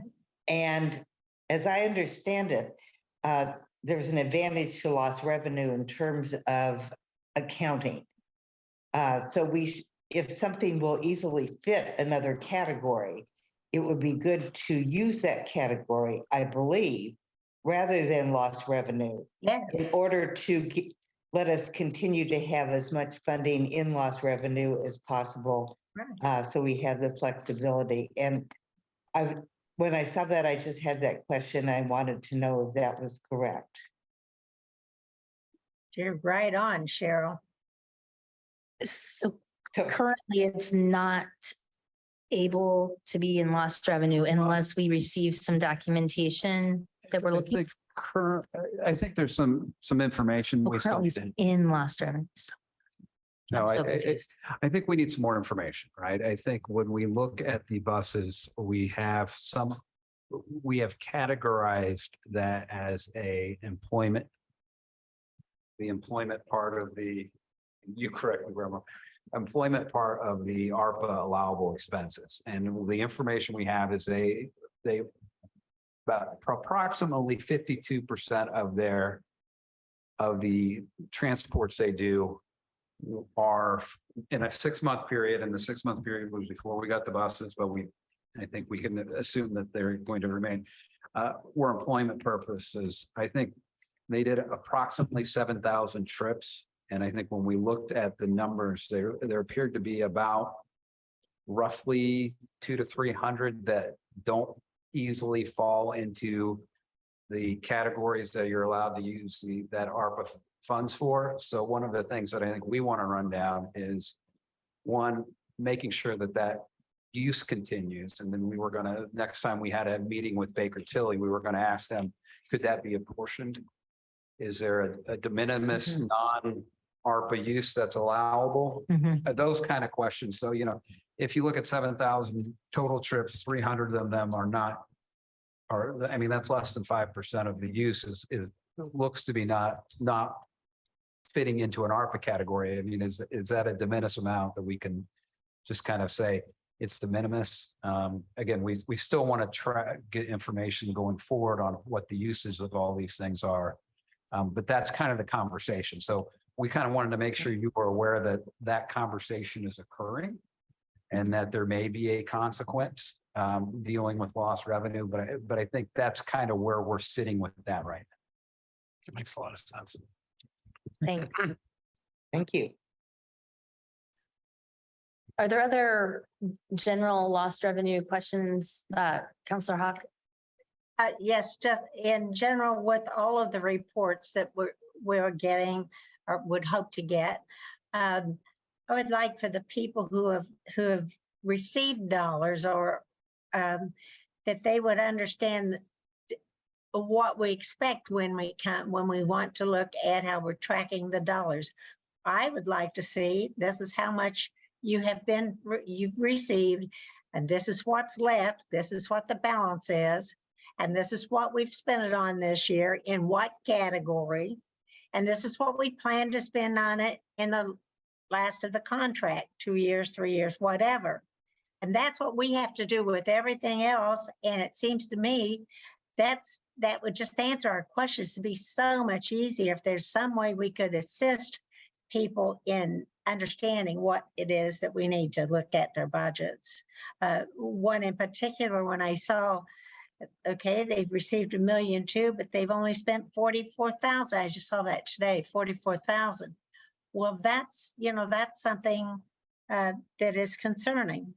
So I don't know how to ask the question other than keep asking it. Well, I guess maybe my response is that's also an outlier. The remaining, and I'm looking at this and I can't think of one that isn't this way. The remaining are reimbursement based expenditures or their direct contracts with the county. So, that one's kind of a little bit different.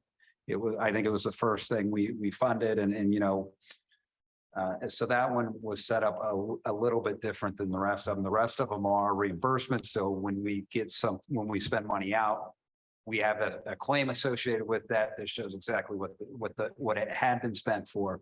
So I hear what you're saying, but that one's just, I think kind of off on its own and is just different from the remaining projects. Well, what about the ones that, according to the documents that was sent out today, there was a list of, well, we could do this, but we have to do it on our lost revenue, da, da, da, da. Will we look at those and decide which ones we want to do under lost revenue, not thinking that's what we were doing to begin with? Or is that what our conversation is about right now? Well, we haven't even gotten to those yet. I I thought we were thought we were talking about lost revenue. Are we?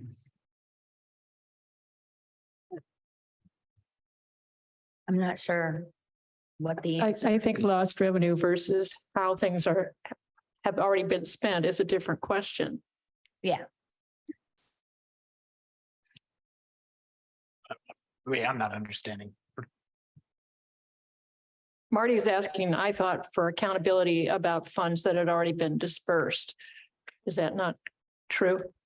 Well, or we thought they were obligated, but then, I mean, I hate to call out one project over another one. I don't want to start, but there was a project that we thought was going to happen in Steinsville, but it didn't happen in Steinsville. So then, what do we do with that money? And that was on this list. What do we do about the ones that I thought there was something that said, well, you can't do that, but you could do it under lost revenue.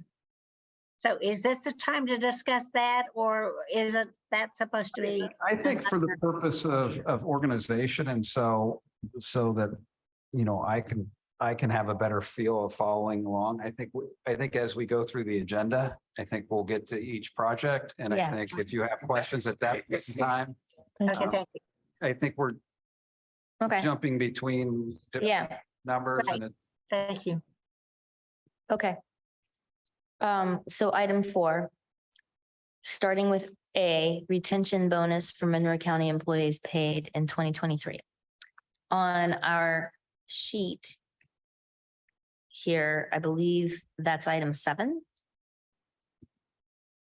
And the discussion, the notes say it's 75% complete, but we will have leftover appropriations unless everybody starts filling all of their positions right now.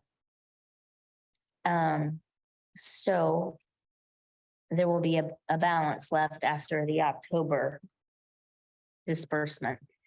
And so that is a point of consideration for us as we move into our budgeting for next year. As to whether or not we continue the program, change it, drop it, all of that. Is there anything that we should do now in terms of that discussion? Or was it just a note to self that we need to talk about that during budget? That was just intended as a note, just to consider. Are there loud concerns or questions about that from? So just to clarify, nothing in this list of item 4 is proposed for lost revenue. Is that correct? I don't know. that's my understanding. Okay.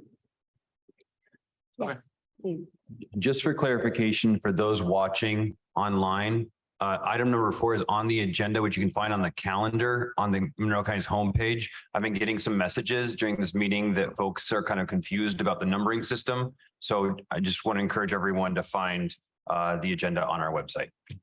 Is this on the website? I don't believe this is on the website. It's not. The public does not have access to that. So I'm wondering, I don't have my laptop with me. Can someone share their screen that has access to this digitally? Oh, Miss Shell. But it doesn't list lost revenue either. So I don't know how useful it is. But that's not exactly what we're talking about right now, is it? Yeah, we're just going through. know. Okay. So it would be helpful if the sheet that I'm holding up could be shared for the folks in Zoom land. Please. One moment, please. Thank you. And hi everyone, it's Molly. While Kim shares that, to go to Councilor McKim's point, I separated the items that were discussed approved projects into two categories. There's the ones in item 4, and then the ones in item 5 were the ones that were discussed as possible lost revenue. Makes sense. Thank you. So I guess to go back to your point where you were talking about budgets or the bonuses to kind of push us back. Thank you. We're on line 7 for the retention bonus. I would say, because we did talk about this during budget last season go round, that maybe this is a discussion that we just kind of, it's a mental note for all of us, but something for us to discuss in our budget season, which is coming really soon. Yes, it's coming very soon. I was going to second what Councilor Crossley said. I think that earmarking that with our eyeballs, whatever that means, would be good to know for potential similar or other type uses. Agreed. Okay. Can we move to item B, which is the sharks? If someone finds it on the list, please tell me. 17. It's number 17 on the spreadsheet. And so this was a $55,000. What is our action plan for this project? Okay. Discussion of continuation. So this is one that the information that I've gotten has come from the commissioner's office and all I know is that it was probably not going to be fully utilized and that we would maybe be getting money back. Is that accurate? Commissioner Thomas, you have your hand raised. I'm sorry. Okay, I will tell you that when I made the offer to township trustees, I had zero interest in acquiring these because most of them already have them. The amount is very high for 11 townships because the boxes run at most $100, and those are stainless steel. Wall-mounted boxes. So, but nobody was interested. And now I saw this note from the auditor's office that apparently they've been in touch with the health department. I have no idea what that's about. And so I've asked for information on that, and I don't know what's going on with that part of it. Okay. I think the note was just, this was how it would work, perhaps, if. We haven't received any information. At one point, it was shared that the health department would be ordering these. I believe I received an email from Commissioner Thomas. I could be confused. There's been a lot of back and forth, a lot of emailing in general. So I will have to retrieve my notes and see where that came from. But it could also be a dated note at this point. I'm not always in the loop on all of this. So I think that the question here is, do we just scrap the project, deappropriate or whatever the approach would be? Or do we look to amend the project? Do we maybe expand this to other locations? Or, some other very specifically related to sharps and disposal so that it remains under the plan, or do we need, because we either scrap it and we have money then to spend on something else, or we tweak it. I'll just ask it this way. I didn't feel comfortable offering this to another department because what we talked about was township trustees. There's no need in the townships for this. So the question is, if you want, and I don't know if it fits with what we've approved or not, Jeff can answer that. Because I only have 2 computers open at once. I can't go back and look, but if you all want me to pursue something with the health department, I'm happy to ask if there's an interest or a need for the utilization of this funding. That's all I can do. So that's a proposal to talk with the health department to determine what the need might be for using that. Councilor McKim?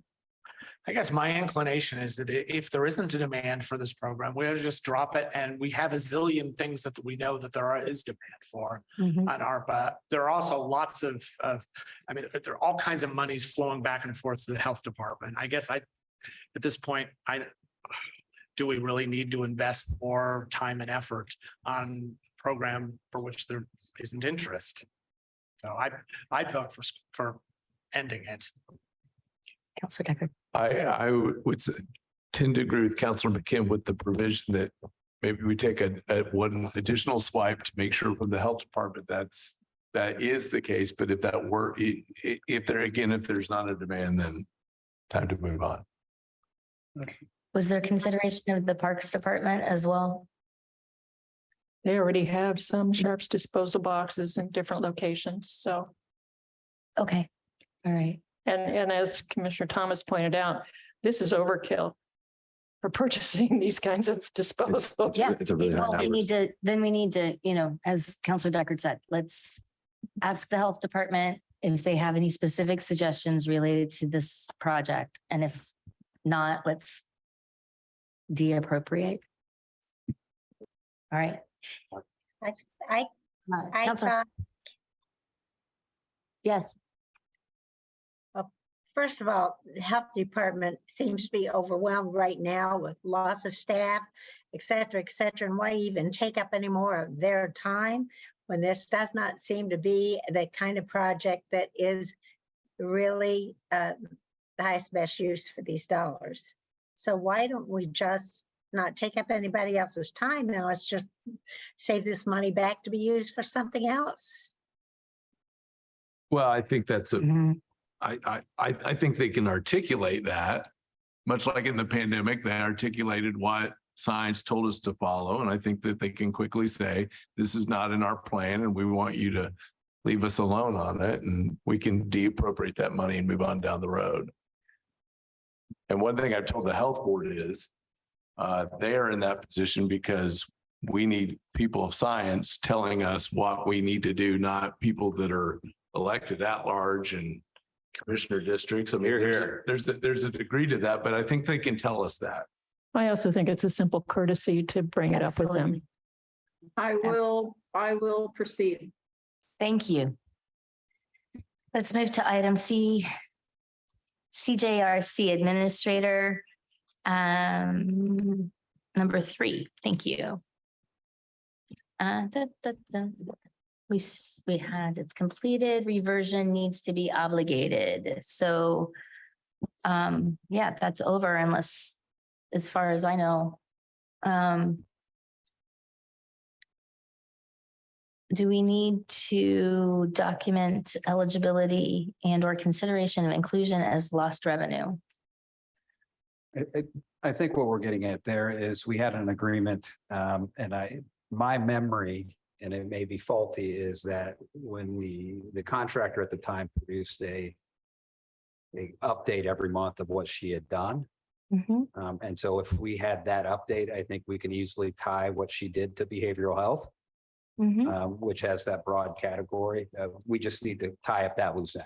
So if anybody who received that document has it, because I don't, I guess is my question. I have it. Yeah. Okay, that was just a reminder for me to ask that question because. Excellent. I will send that to you. hopefully tomorrow. If you don't get it by lunchtime, nag me. To-dos for both of you. All right. Excellent. Thank you. We're on item D, which is line 4. Pre-K readiness program. It's complete. There was a little chunk, tiny chunk that couldn't be spent, but it can be spent. So it says the reversion needs to be obligated. That just means that that program is done. We had a couple $100 left over. That's a reminder to you that we still have that couple $100 in the fund. So we need to make sure you know that we're going to update the remaining amount and update the spreadsheets to show, hey, we still have this funding here. Because we treat every appropriation as if it's all going to be spent until we know it's not. And this is a way for us to tell you, we know it's not. All righty then, no action on our part. Excellent, thank you. Any other comments or questions about that project? I apologize. And one note on that, if TSD, if you have any control over the sound in here, I struggle to hear anytime someone's online and communicating in the room, and I can't be just me. No, It's very quiet. That's true. So if the captioning could be turned on at least one of the screens toward the back, that would be lovely as well. I'm not sure how that magic happens, but it would be lovely. I'm not seeing any questions. So moving to item E, which is number 5. Oh, look, now it looks like they go kind of in order. This is the Sojourn House project. It's on hold.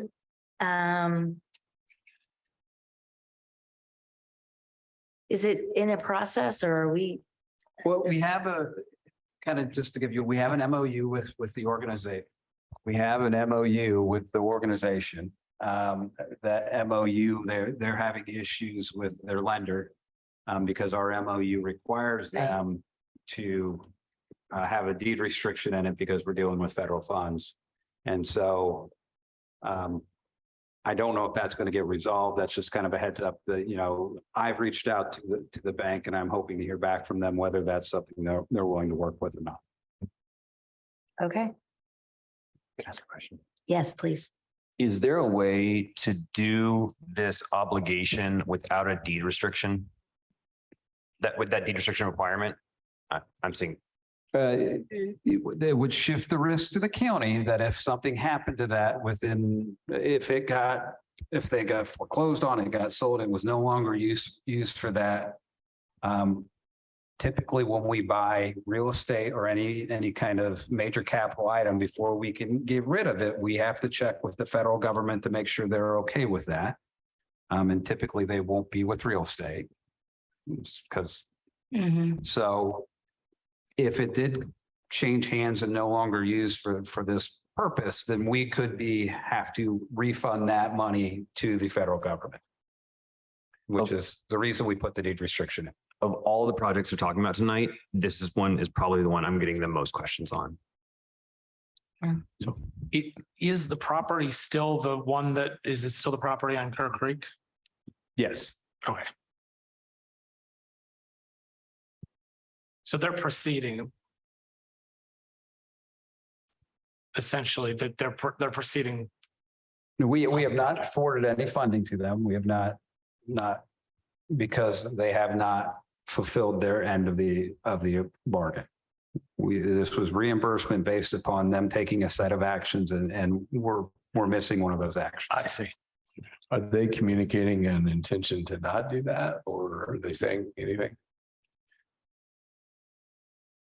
Well, they've indicated that their bank had told them that the bank was not going to allow that deed restriction. And so that's why I'm trying to discuss with the bank if there is any room for them to move or not. Okay. Do you know off the top of your head what the mortgage is? I do not. On that property?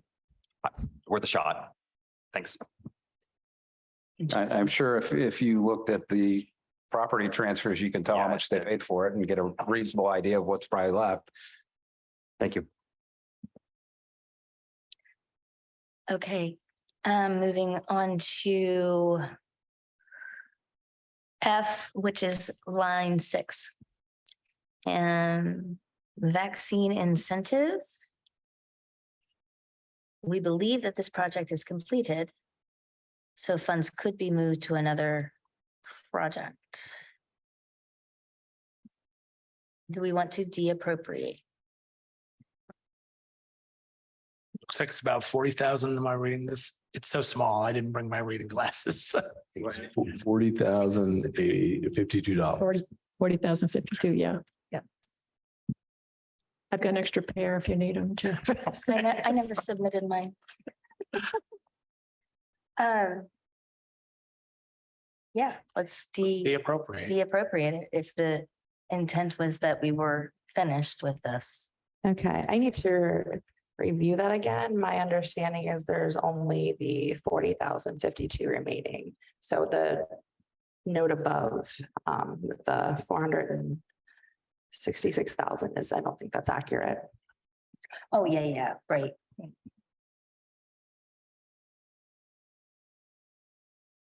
So, yeah, it was mostly expended is what we're saying. And that was a situation where we did not know in advance how many county employees would take advantage of this. That's right. No. Right. So, we will put that money back into the fund. Okay, so I can throw that on an agenda, an upcoming agenda. Yes, please. I do have a question about the deappropriation. Does only the council vote on that at one of their sessions, or do the commissioners also have to have this on our agendas to vote on because of the joint approval of these ARPA funds? I think only the council votes on appropriations. Good. So could we entertain a motion this evening? I'm not saying that we should, I'm saying, could we? Or on any of these items? If there was no published agenda. Right, that's right. Okay. Wait, but it's a. I need to make a statement. Yes. This is Kim. I have been instructed DLGF, when we appropriate or deappropriate, we have to advertise. So I can't just put it on like a next agenda. So Oh, yeah. the next time that we've already advertised for the August work session, so deappropriations won't take place until September. And technically, because of budget sessions, we have been moving things to the September work session. But I mean, we can always. Okay, we also have, don't we have all 4 categories advertised for our next meeting? We Would have that- appropriations. So that only Only. accounts for spending it, not. Right. It's I because- also have to advertise for deappropriation. Got it. I just didn't know if that was a separate thing. Good. Well, Chris, it looks like you have something to add. I might, it's not typical that federal programs even require budgeting. I know that the State Board of Accounts requires a local appropriation for ARPA, but I'm not sure that those, like the advertising requirements for deappropriation or appropriation for federal funds applies to ARPA. So that might be, Jeff, something you might look into. My understanding was Bree and I have been through this with some emails, and that's what we were instructed to do. So that's what I've been doing, Okay. Yeah, just to be on the safe side. So, Well, and that's fine. We are not in a rush to get our 40,000 back. So it's all good. okay. Okay. If you would please apply for it to be on an agenda in the future, that'd be fantastic. Let's talk about G, the Osage project, which is in line 8. And looks like it's all on track and everything's terrific. That's all we need to say about that? Are there any questions? Can we do a little happy dance? Sorry. Well, only that it hasn't, it looks like none of it is, not a penny has actually been spent yet, right? But they're getting ready to do the work and they're then going to turn in the claims. Is that? That's my understanding. I don't have any questions at this point, or nor have we noted any issues. Okay. Okay. Item 10, or no, line 10, which is item I on the agenda, it's childcare / kitchen. You missed the waste monitoring. I missed waste monitoring. I can say that. It's a 9 right above that. Line 9, ARPA wastewater monitoring. Looks like that's not been spent. Item 9, yes. It appears that the contract was not signed yet. By whom? By IU, and I'm not positive that's accurate. We don't have a signed copy yet, but it could have been signed. So I was gonna say, I thought that the commissioners signed it, but Yeah. And then it would go to IU, right? And then sometimes that takes a while. Have a little experience with those folks. But that's something that the commissioner's office then would maybe need to check in on. yeah, I'm confident it's in the works. Just noting that we don't have a signed copy yet. So. Sure. And is the contract for retroactive waste testing, or is it for waste testing going on into the future? In the future is my understanding.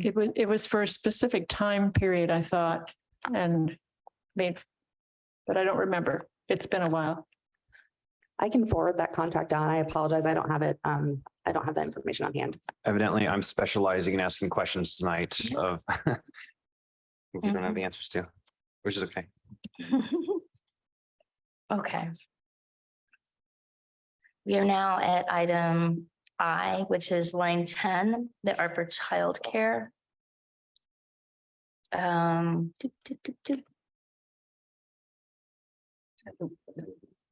Number 10. The childcare / kitchen, which I think is 10. Right. And it looks like that project has been completed. Well, I think there's a 10A and a 10B. I think that the New Hope project is completed and it came in at budget. The Ivy Tech one is It's a no-go. not been completed. And I think there are questions of whether that's even should still be on the table or not. Okay. What are the questions? It's not so much a question, but I think that we're looking at a substitute project that would also impact early childhood care here in the community. Okay. If you remember, Mr. Coyne sent out directions on that. Right?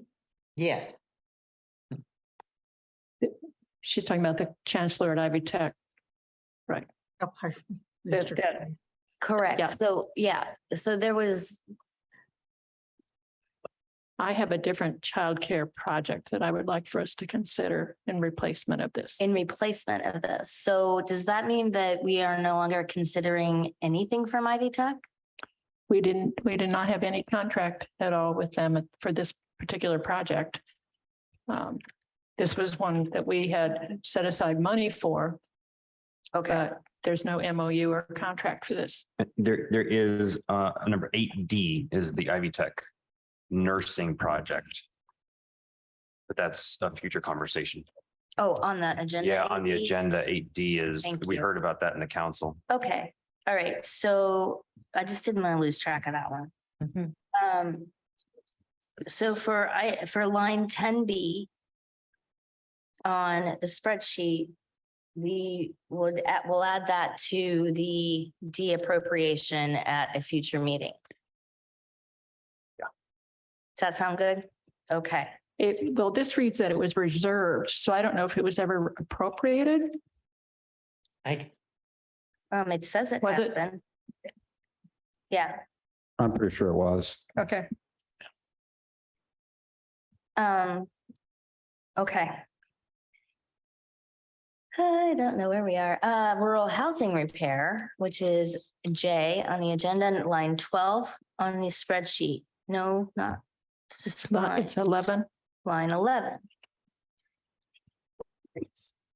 Line 11. We're waiting on an MOU.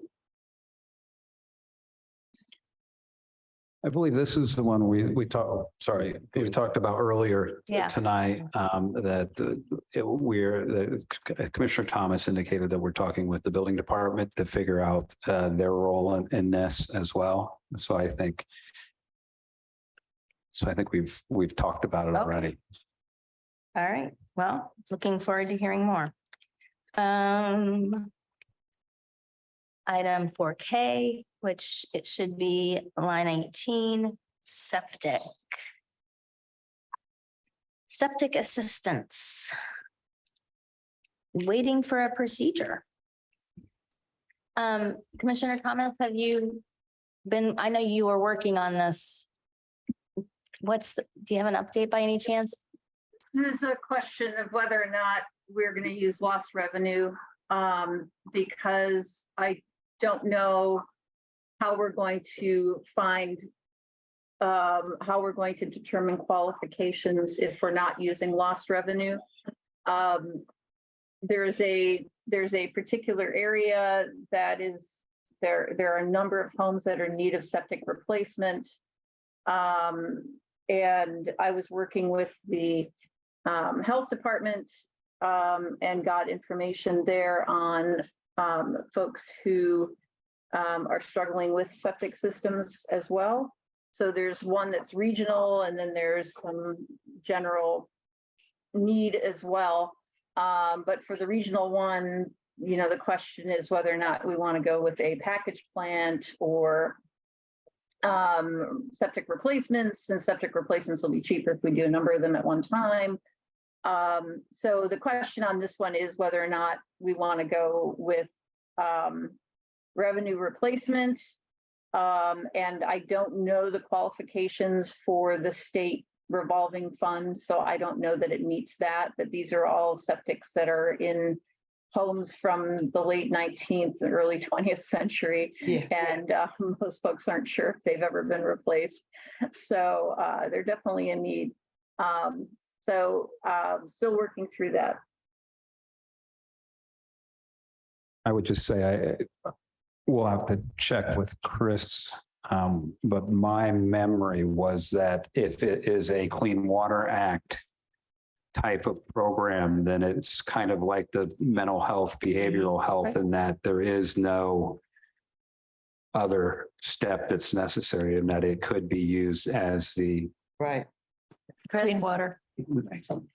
Right. I just want to know if I could get that detailed information on whether it meets those standards or not. Chris, can you let us know what you're thinking? Yeah, I can compile what I have on that, but in general, the overview has like recipients may fund a broad range of water and sewer projects, including those eligible for a clean water and drinking water state revolving fund, and certain additional projects, including a wide set of lead remediation, stormwater infrastructure, and aid for private wells and septic units. So that would fall under the infrastructure category. There'd be no impact identification that you would have to do other than, you know, that the septic unit needs replacing for whatever reason. That sounds like good news. All right, thank you. Can I ask? Of course, yeah. And then in terms of the dollar amount listed, maybe do we know that need is fairly well quantified at that level, or is that a guesstimate of the need that's out there? That was a guesstimate. My understanding, that was a guesstimate. My understanding is that the need is going to be greater than that amount listed there. Thanks. My gut, yeah. There's a lot of head nodding around this table. Okay. Well, we freed up some money already Yeah. tonight. Yeah, Counselor Munson, did you have something to? I was just going to chime in that I'm certain that the need is much greater. Okay. I'm so glad to hear this discussion. Yeah, I think this is a pretty viable project. And if we can get the procedures worked out, it should be something we could look at adding to. Great. Okay, other questions or concerns on that one? Let's move to the Brine project. Is that number one? Yep. I flipped my paper over. Oh my goodness, Brine system. Still on track, and their goal is to have everything wrapped up by the end of 2023. It looks like they've spent a lot and have a little left. Is that all right, I'm getting better at reading this. Any questions? I was out there. It looks great. It's really cool when you see these projects like come to fruition. Cool. Beautiful briner. It's Yeah, it's a beautiful briner. beautiful briner. Minus Brian in a million miles. That's what we like to hear. Now look at line 13, which is 4M on the agenda. The Hoosier Hills Food Bank trailer. And it looks like they have not spent it. It's ordered, going through a very lengthy building process, but still on track for that amount, as far as we know. Okay. I guess my understanding is that probably didn't cover the full amount of it. What? It might not have covered the full amount of the vehicle anyway, so it was kind of our contribution to it. I think they had other people I contribute. see. Okay. The partial, yes. Yeah. And there's a backlog due to COVID Yeah. for getting these kinds of things. Sure. So. Okay. Line 14 then, which is the ambulances and equipment. Sorry, can we go back? Yes, we can go back. I'm sorry. Commissioner Githens, your comment made me think that will they be able to get the truck by, or will they be able to expend the funds by the deadline of December 31st, 2026? They don't have to expend the funds. They just have to give us the bill. Yes, I don't know exactly, but I know that they need the truck as soon as they can get it. Okay, So- I just wanted to make sure that we weren't at I don't risk think of. it's an all right. issue. They anticipate it being done this fall. So that will be finalized. Great. Okay, now to line 14. And this is a reimbursement setup. And it's basically they've done one reimbursement request for 72,000. Was that for a vehicle?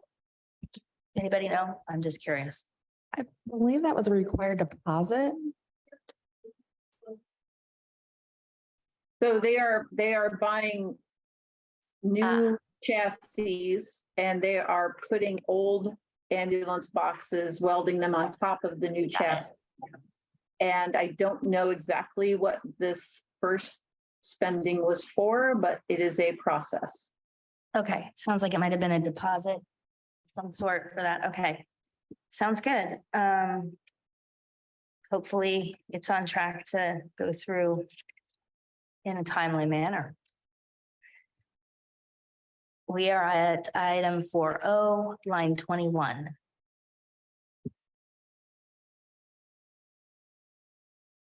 And this is it stormwater improvements, including paving and drainage? Yes. The highway director says that all work in this project pertains to stormwater corrections and that confirmation was received and work is ongoing, but has not been expended very much yet. So with an internal thing like this, I have confidence that we're gonna get it done, right? Any questions? All right. So go back to line 20 for item P, which is permanent supportive housing for Beacon. And that's in $500,000. They're working under a deadline imposed by other things as well. They have matching funds, I think they're trying to get for the purchase of a building. They do. They have a larger federal grant. This is just a portion of that. Last I had heard, they had not actually located a site for it yet. Mhm. Yep, they're honing in, I believe. Very close. Are there other questions or comments about that project? Okay. 22, program assistance BT. So that's item Q. I think that's pretty self-explanatory. That's the Baker Tilly line. Correct. All right. Any questions regarding that? We appreciate you, even if you make me overwhelmed. Okay, item R is line 24, IU survey project.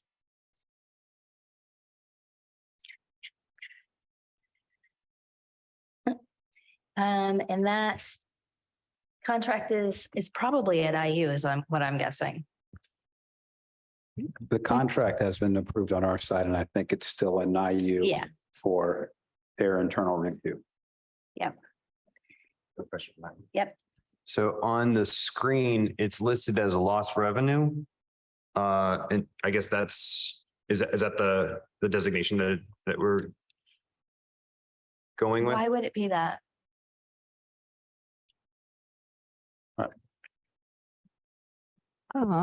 Chris, are you available to assist with this? Yes, I'm sorry, what was the question? We're looking at line 24 on our spreadsheet, the last one there, and it's the ARPA IU. It says IU Disability Survey Project Program. And we're wondering why it's under lost revenue. I believe Economic impact. the current plan is for it's a survey of the jails and inmates, correct? Yes. We were still looking into that to see if it could be in another category. I hadn't found anything that it would apply just yet. I think lost revenue is probably the most appropriate. Since it is it's payment for a survey. The survey would have to, the point of the survey would have to result in a program related to another eligible use, and I'm not sure that what the result of the survey is going to be just yet. So did you guys have a plan of what you're going to do with that survey data and maybe potential programs? It's going to inform mental health programming for the jail, is my understanding.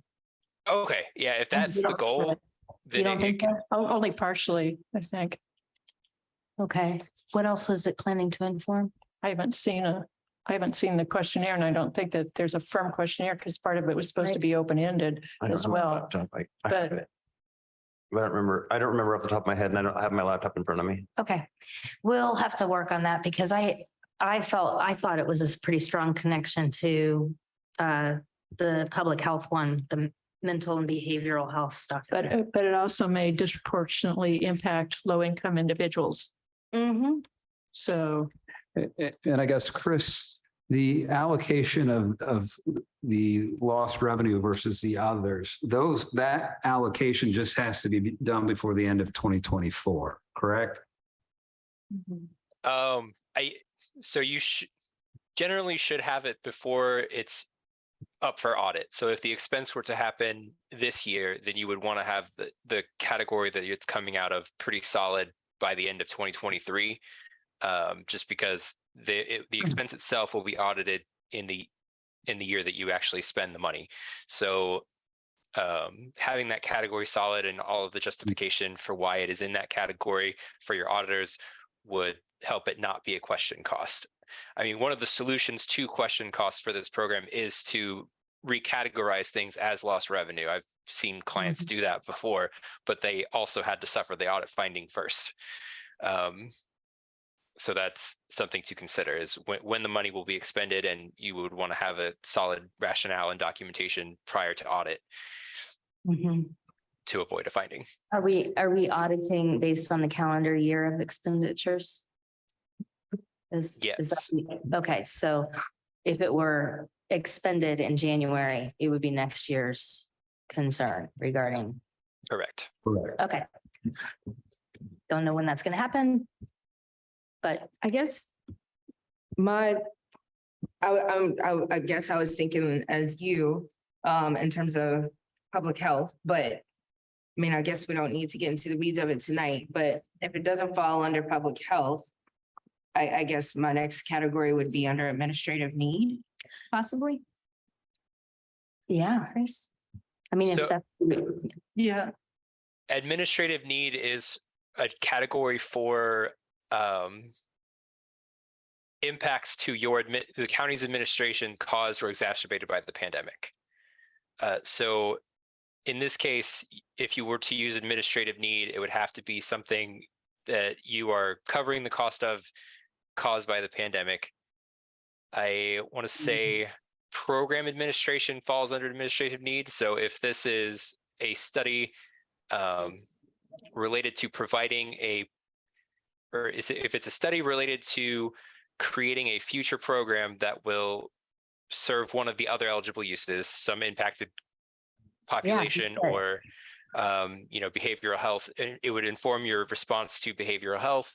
yes, You could put it under effective service delivery, just because you're trying to get information on developing a program that would be effective in mitigating whatever harm that you've identified through the survey, or whatever harm you're trying to address with this type of program. that to me sounds like that's what we're doing, but I'm seeing we have disagreement around our table. So. We should, Wait, what is the disagreement? Who doesn't think that it is related to public health? So. No, that wasn't it. I don't believe it falls under county administration. Oh, That's what I was shaking my head about. I just think it's so clear that it has to do with public health and particularly mental health. I mean, I thought that's what we were. But I thought it was talking- also procedures and processes in our jail. we will consider. I think and- that, I think what we need to do is we need to get it through IU. The reason for my question is to say, we've got some time before we have to make that Yeah. distinction. I think when we have, with a little more time, we'll have more information about what types of questions and those kind of things. So I think that it's important that we know that it's here and we know we've got more work to do on it. I don't think we're going to resolve that at this meeting tonight. Yes. Yes, I, just as we're finishing up this, I do want to clarify that the vaccine incentive program, there will be a de-appropriation of the 466 that was noted. oh, So so I will add that to the others and whatever date Michelle tells me.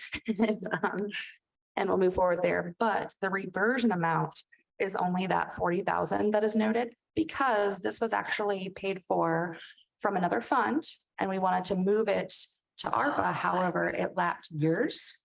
So we were advised by the State Board of Accounts to do a correction of error, and this is the way it was processed. I So see. it's all done correctly, like accounting wise. It's just, it looks a little funky on the appropriation side. But what's the upshot? How much additional money in ARPA do we have to spend? That's Just, yes, and that is noted correctly, the 40,000, 52. Okay. Okay. All right. So All right. I did misspeak and I wanted to Yeah, clarify let's though. get all Away the excited. party supplies here, people. Okay. Other questions before we move on to item 5? Did we set an end time for I- this meeting, or did we? It's 7:45. I don't know if there's an end time set. It just says 5 PM on my agenda. What are your thoughts? Because there are a lot of other agenda items. I guess my thought is if we're on number 5, I think I would like to talk about, I think we've already talked about the heading home. I think I would say if you have any questions about B, C, E, and F, I think my way of saying, I think I have a few things I want to say about D, but the rest of them, I think, you know, if we want to get to further items on the agenda, I think we could, because we've talked about the electric buses, we talked about heading home. Fairground Wi-Fi, I think, is a lost revenue project, was presented as a lost revenue project. Solar was a lost revenue project, presented as a lost revenue project. Bicentennial Trail was a lost revenue project. I think we understand that if there's anything that is left over in those accounts, that we're to alert you as quickly as possible. And just trying to make sure we get to as much of the agenda as possible. The one thing I would say about the convention center is when we were talking about this with Baker Tilly, if the change was done to help with the air quality in the convention center, then it would be eligible. Then that system change would be eligible for the non-lost revenue part of ARPA.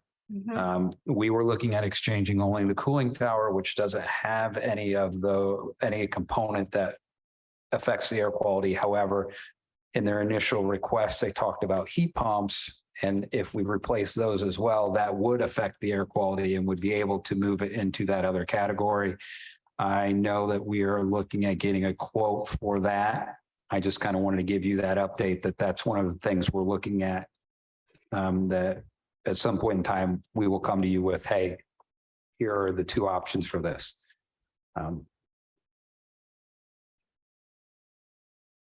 Yeah, the note on the spreadsheet was really clear. That was helpful. I don't know who wrote these notes. Whoever's writing these notes is fantastic. Well done. Thank you. And thank you for my cheat sheet here. It's very helpful. Everybody knows I need a script. Me too. All right, truly though, I want to check in with folks. It's 7:47. This is a long meeting. Do we want to keep plugging on? Do we want to keep plugging on with a break? Do we want to table some things and talk about meeting again soonish? Yes. I was gonna say, personally, I would like to talk about proposals for new projects. That is definitely something that I feel like we've kind of walked and tiptoed a little bit around that a little bit, but we haven't had a chance to really dive into it. We've kind of had the list of the spreadsheets that we've had for a really long time, but there's really not been a chance for us as a collective unit from commissioners and council to really talk about new projects. And I know that I have something that I would like to discuss with everybody. So I'm fine as long as my meter is good to go. But I think it would be helpful for us to talk about any new projects. Well, I mean, okay, can we just start motoring through the rest of this and get to the new projects discussion? I think we probably also wanted to talk about community foundation. I know, Jeff, you need something from the council on that, right? Yes, and I think we talked about this at the last work session. And I can't remember if we had met with Baker Tilly with to discuss this before or after that. This is essentially, again, just a reminder, we would fund some of their grant program that would be ARPA eligible, not lost revenue, but the regular ARPA eligible. And for every $1 that we put into that program, they would put $1 into a heading home endowment fund, which I think we have a pretty good presentation on what they're doing, and want that program to continue. We would have the council and commissioners review their grant guidelines. And again, they kind of really want to get moving on this. And so the appropriation was tabled until your meeting on Tuesday. I have been working on an agreement. I had it done, and then the auditor's office brought a new, basically how we run, how we do our monitoring, how we analyze risk with what vendors we're using. And I think it's a much better document than what we had as an exhibit to that before. And so I'm trying to get that incorporated as an exhibit. And I think we need to have the commissioners look at it and approve it as an official document in order to make that contract work, because it's pretty in depth, right? It's total 46 pages. The first, it's not that bad. The first 7 is the actual policy. And then there's, there are basically appendices to it that say, hey, here's the questionnaire we're going to give to our vendors to determine risk and things like that. It's really pretty thorough. So I want to incorporate that as part of the agreement with them, because I think it's an important document for people to see. But that's essentially the program. It goes back to, I think it's in 2020, the council and the commissioners both signed a letter that says, hey, we want to give them $1.2 million for what they presented on tonight, and $1.2 million for that endowment. And so this is a way that we could help make sure that endowment gets funded, because state law prohibits us from doing it directly. Yep. Okay, when can we obligate those funds? I mean, it says they've not been appropriated. When can we appropriate them? You can appropriate them at your next meeting. Okay. Same with the karst Wi-Fi. Yes, you can appropriate that at your next meeting. And that is just simply, my understanding, that is simply doing what we did at the fairgrounds at Karst Farm Park. And I would just say, as a parent who drops his child off there, it's a great idea. I'm all for it too. Yeah, believe me, it's. And it's a relatively low dollar amount. I think the fairgrounds was about 50 to 60,000, and it should be equivalent to that. Okay, so we Is have that listed on the spreadsheet? the tiny spreadsheet or the tiny print spreadsheet? Oh, this is only obligated. Okay. Yeah. Okay. So, we have that open line for obligating. Yeah, sure. We have a relatively short meeting. We keep adding things, but I think if you could get the amounts. Okay. I mean, obviously I get the 1.2 million, but the other one to our office so that we could just get those two. I will see who has been working on that and have them forward that to the council office post haste. Thank you so much. And I was going to add, particularly on B, if we could get that off of indefinite and move that, I think Really, a lot really, of us would be yeah. relieved. That would be lovely. All right, I'm just plowing through. Keep going, keep going. Item 7 then, which is discussion of projects currently proposed but not yet approved by commissioners and council. And we have the Centerstone proposal. They have multiple separate projects within what they've presented us, and I think they even sent an updated version of that since we last talked. I'm not sure. Look at them just sneaking away like that. Thank you.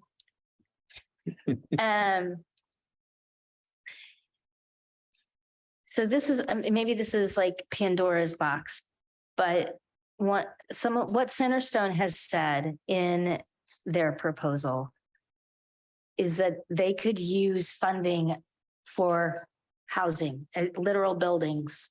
2, I believe, is what they had asked about.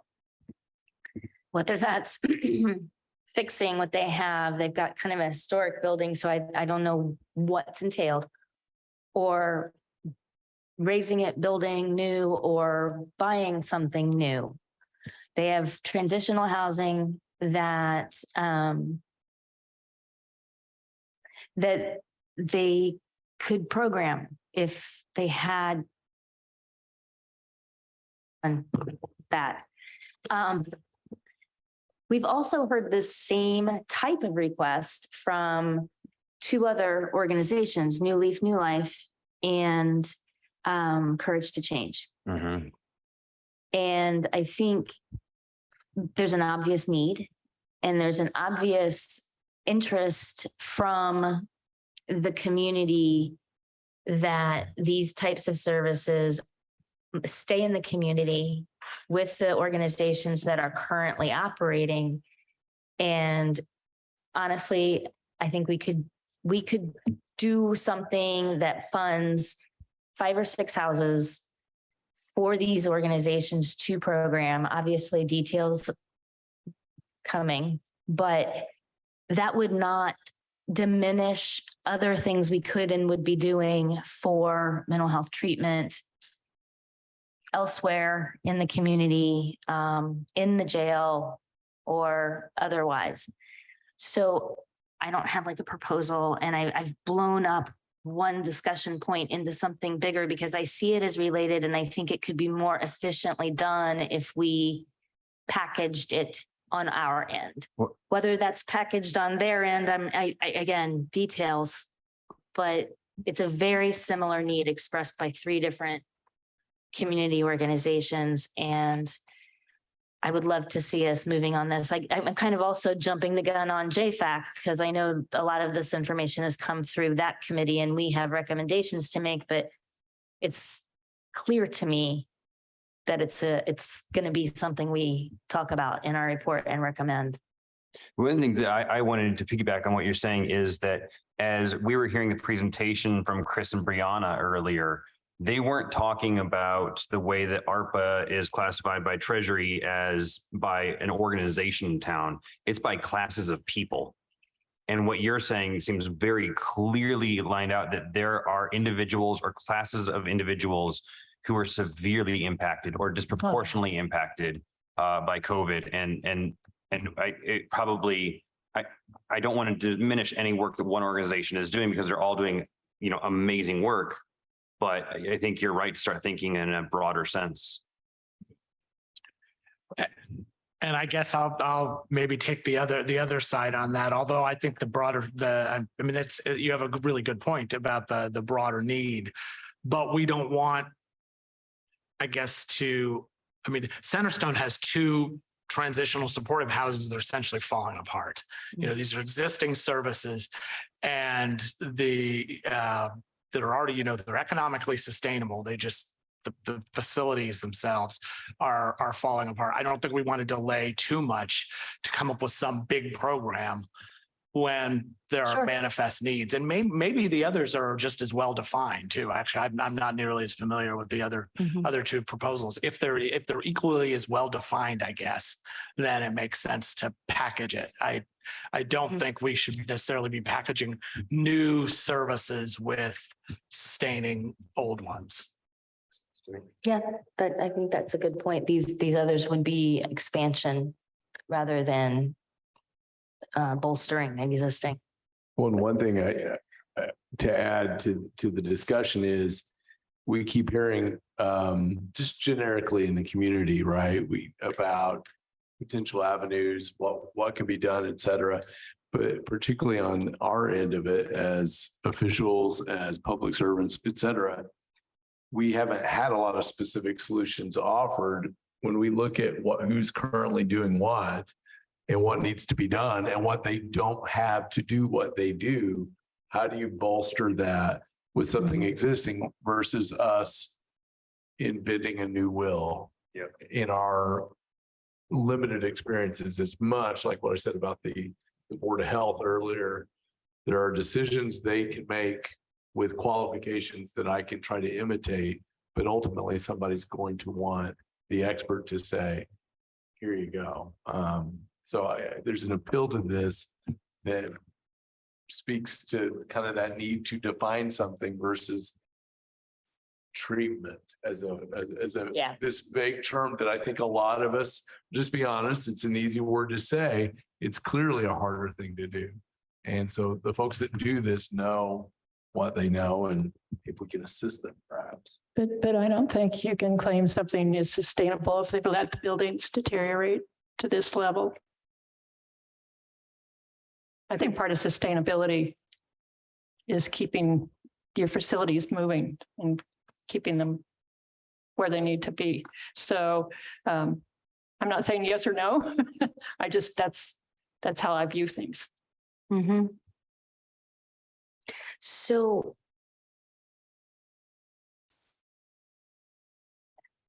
I think that I would propose that we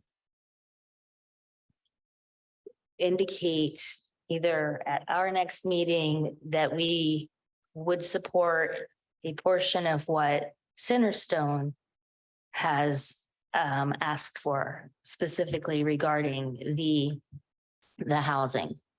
I see your point. I do think, though, that they're well established and have a record of maintaining programming. And, you know, it's very, very difficult right now. I guess also I would like to see a specific process put into place for people to apply for the funds so that we see exactly what it would go for, who's going to oversee it, the accountability that they're going to provide. And so I don't know if we need a subcommittee of the council to review those things. I don't know if we need to have a commissioner and a couple of council people to review things, to pass on to other people to make sure that they've dotted all their i's and crossed their t's just with the application process. But I think that we've been pretty willy-nilly about how we've said, sure, we'll do this project. I'd just like to see something more formalized in the application. I guess to that point, wouldn't that be the sole purpose of JFAC? No. I'm just asking, but I'm just saying just asking. Because as we think, I mean, we're talking about mental health and sustainability and all of that other stuff there. I don't know. I guess, do we propose, like, is that council's responsibility or would that be JFAC's responsibility? But next, like nursing doesn't come under JFAC. Childcare doesn't come under JFAC. Yeah, the other things don't come under.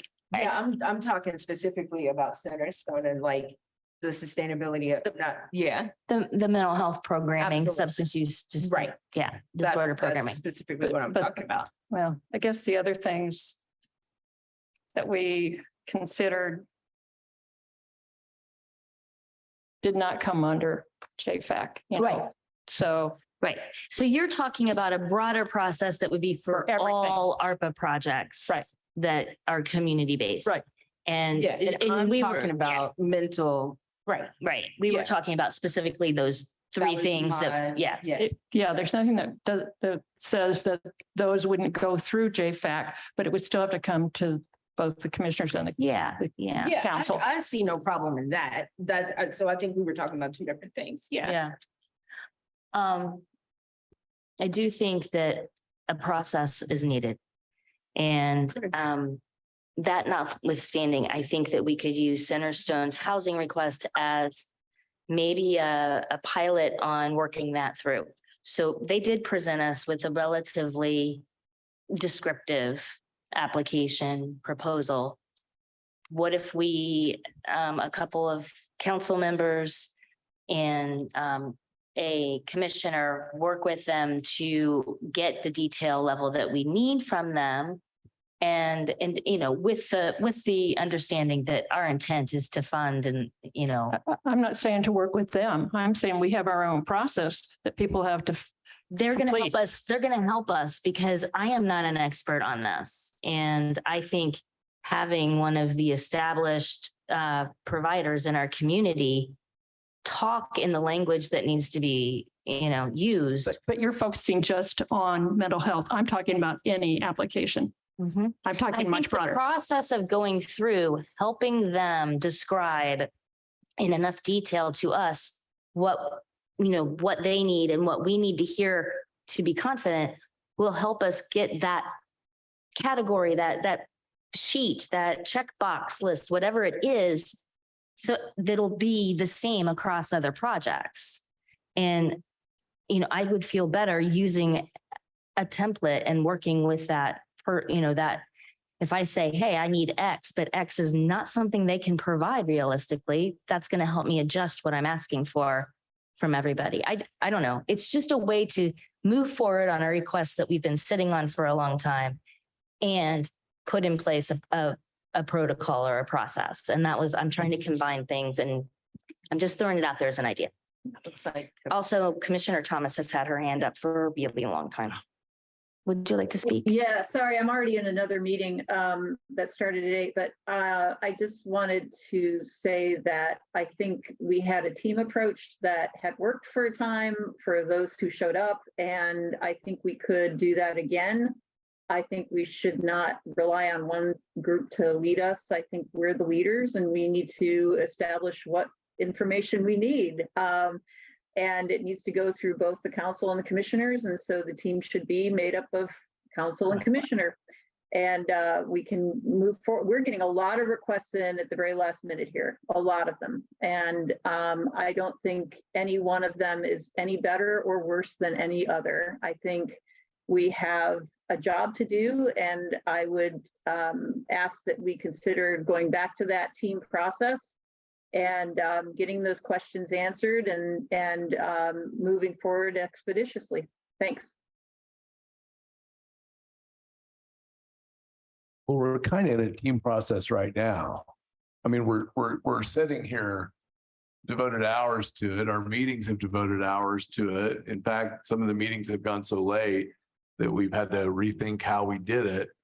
So I mean, we're all here talking, the public's notified, everybody's watching. I think we're doing our job. And so I don't know. I always get nervous when there's another meeting for a meeting when we have something before us. And I'm not saying right now do something, but I'm saying that we're working through this now. I guess as far as the Centerstone projects, what are the outstanding questions that still need to be answered? They gave what I thought was a pretty tight briefing paper and an explanation and answered questions, but I'm sure they'd be able to answer any follow-up questions that anybody had. That's why I think, council, commissioners, auditor, legal, meet with them, work through what other details might be needed. There's a template for what we need from everybody. I don't know. I thought it was, lovely, but I am sure there are details that others have. I would like to, the way that the spreadsheet has item 15A and B, it would be nice to see Centerstone A, B, C, D, because that way at least, we would know which questions to ask per project. So if we're renovating a home or a shelter, then we know which questions need to ask versus are we appropriating or asking to appropriate matching dollars for a grant? Absolutely. There were at least three distinct requests, right? There was the stride funding, and then there were two separate houses, which are different. You're right. Yeah. They could be considered completely independently. Yeah. And I think that's, in my mind, that's the next step, because that way it'll allow us to ask more informed questions. 100%. Counselor Hawk. Thanks. Yes, so it sounds to me like you're saying, let's put all of their requests, put them down like 1, 2, 3, 4, however, and then we decide on each of their projects separately because Just we like we do might. with all the rest. Yeah. Yes. Is that what I'm understanding? You folks are Yes. saying, Yes. right? Because there was like one house that I know Councilmember Munson was saying, talk with her because there was concern about whether or not they would allow it in the house that they were discussing. Whether or not They would need to look into what they can do with the historic nature. Right. So it sounds to me like we're moving forward. We don't need to make this any harder than it already is. Yeah, agreed.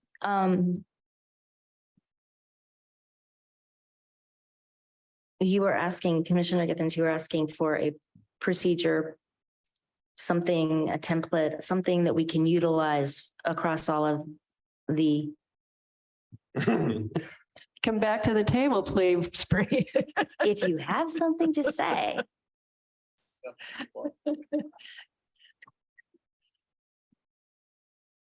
Just one moment, Counselor Hawk. Bree's gonna say something. If you don't mind, we have somebody in our department that is wonderful with forms and procedures.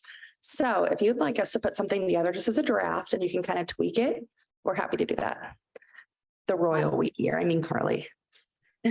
Would this be the same we that created a 46-page policy document recently that? We don't like to reinvent the wheel, so that was actually borrowed from elsewhere, but That's awesome.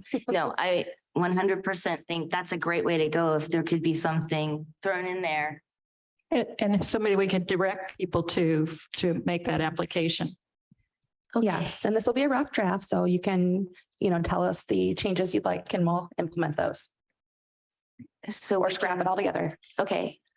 How soon-ish? A week? Early next week, perhaps? Have a week. Okay. Okay, thank you. Lovely.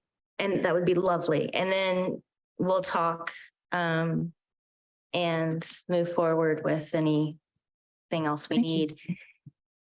Thank you. Were there other, Counselor Hawk, did you still have a question or a comment? Yes, I think while we're working on ways to do that and put all that together, that we should also make very certain that we put together directions for everyone who receives money about reporting to us about their budget, the balance, what they've spent it on, what they plan to spend it on, and keep that updated on a regular basis. And I mean, we have to do that for the state and with public dollars. And we should expect anybody who's receiving large monies from the public that they would Yeah. do I that. think, I think that information already exists within the auditor's office. I think they have that. And I think maybe putting it with an application so that it's connected and people are aware of what they're getting into. And then if something's funded, we forward it again. I mean, you're right. That information is imperative. And While they might have it, it would, I mean, I don't know about maybe everybody else knew, but I didn't know the exact amount that had already been spent out of $1.2 million was 44,000. I mean, that's something we should know. And we should know, here's the balance, here's what we spent, here's what we spent it on, here's what we're going to do next year. And at least we did get some of that information today, and I appreciate it. okay. I think that gives us an idea about the process, developing the process / forms, that kind of thing. That's fantastic. I'm still going to maybe propose that we put forth an amount that we might be willing to offer Centerstone at our next meeting, honestly. I think you ought to wait and see what they ask. But they have asked. Well, it may have changed based on whether they've decided to renovate, tear down, different, and especially if they're broken out. Especially what? If they're breaking it down into their sub-projects. Well, they had it priced out by the Did they? same project. Okay, I mean, Okay, I mean, there were some questions raised about the properties that Yeah, could probably that's what I be thought. clarified. That we could reach out and see if, Yes, based on the feedback we gave them, if Linda, we could reach out to Linda and see if she had. sure. because That's they totally were fine. historic. One of them. Yeah, is, right? yeah. And I Yeah, know that's which fine. property that Yeah. is, yeah. Yeah. I mean, I just would like them to, I would like them to be able to move on it. I would like to be able to say, hey, look, we're moving on it. And, I can be patient, maybe. Food for Hoosier Hills. This is something we've talked about. I'm just moving us on. Uh-oh, Cheryl Munson has her hand raised. I can't move on. Ms. Munson.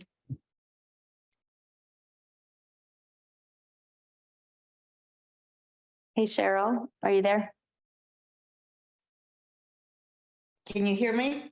Yes, now we can. Good. It sounded like you were wrapping up on a number of different projects.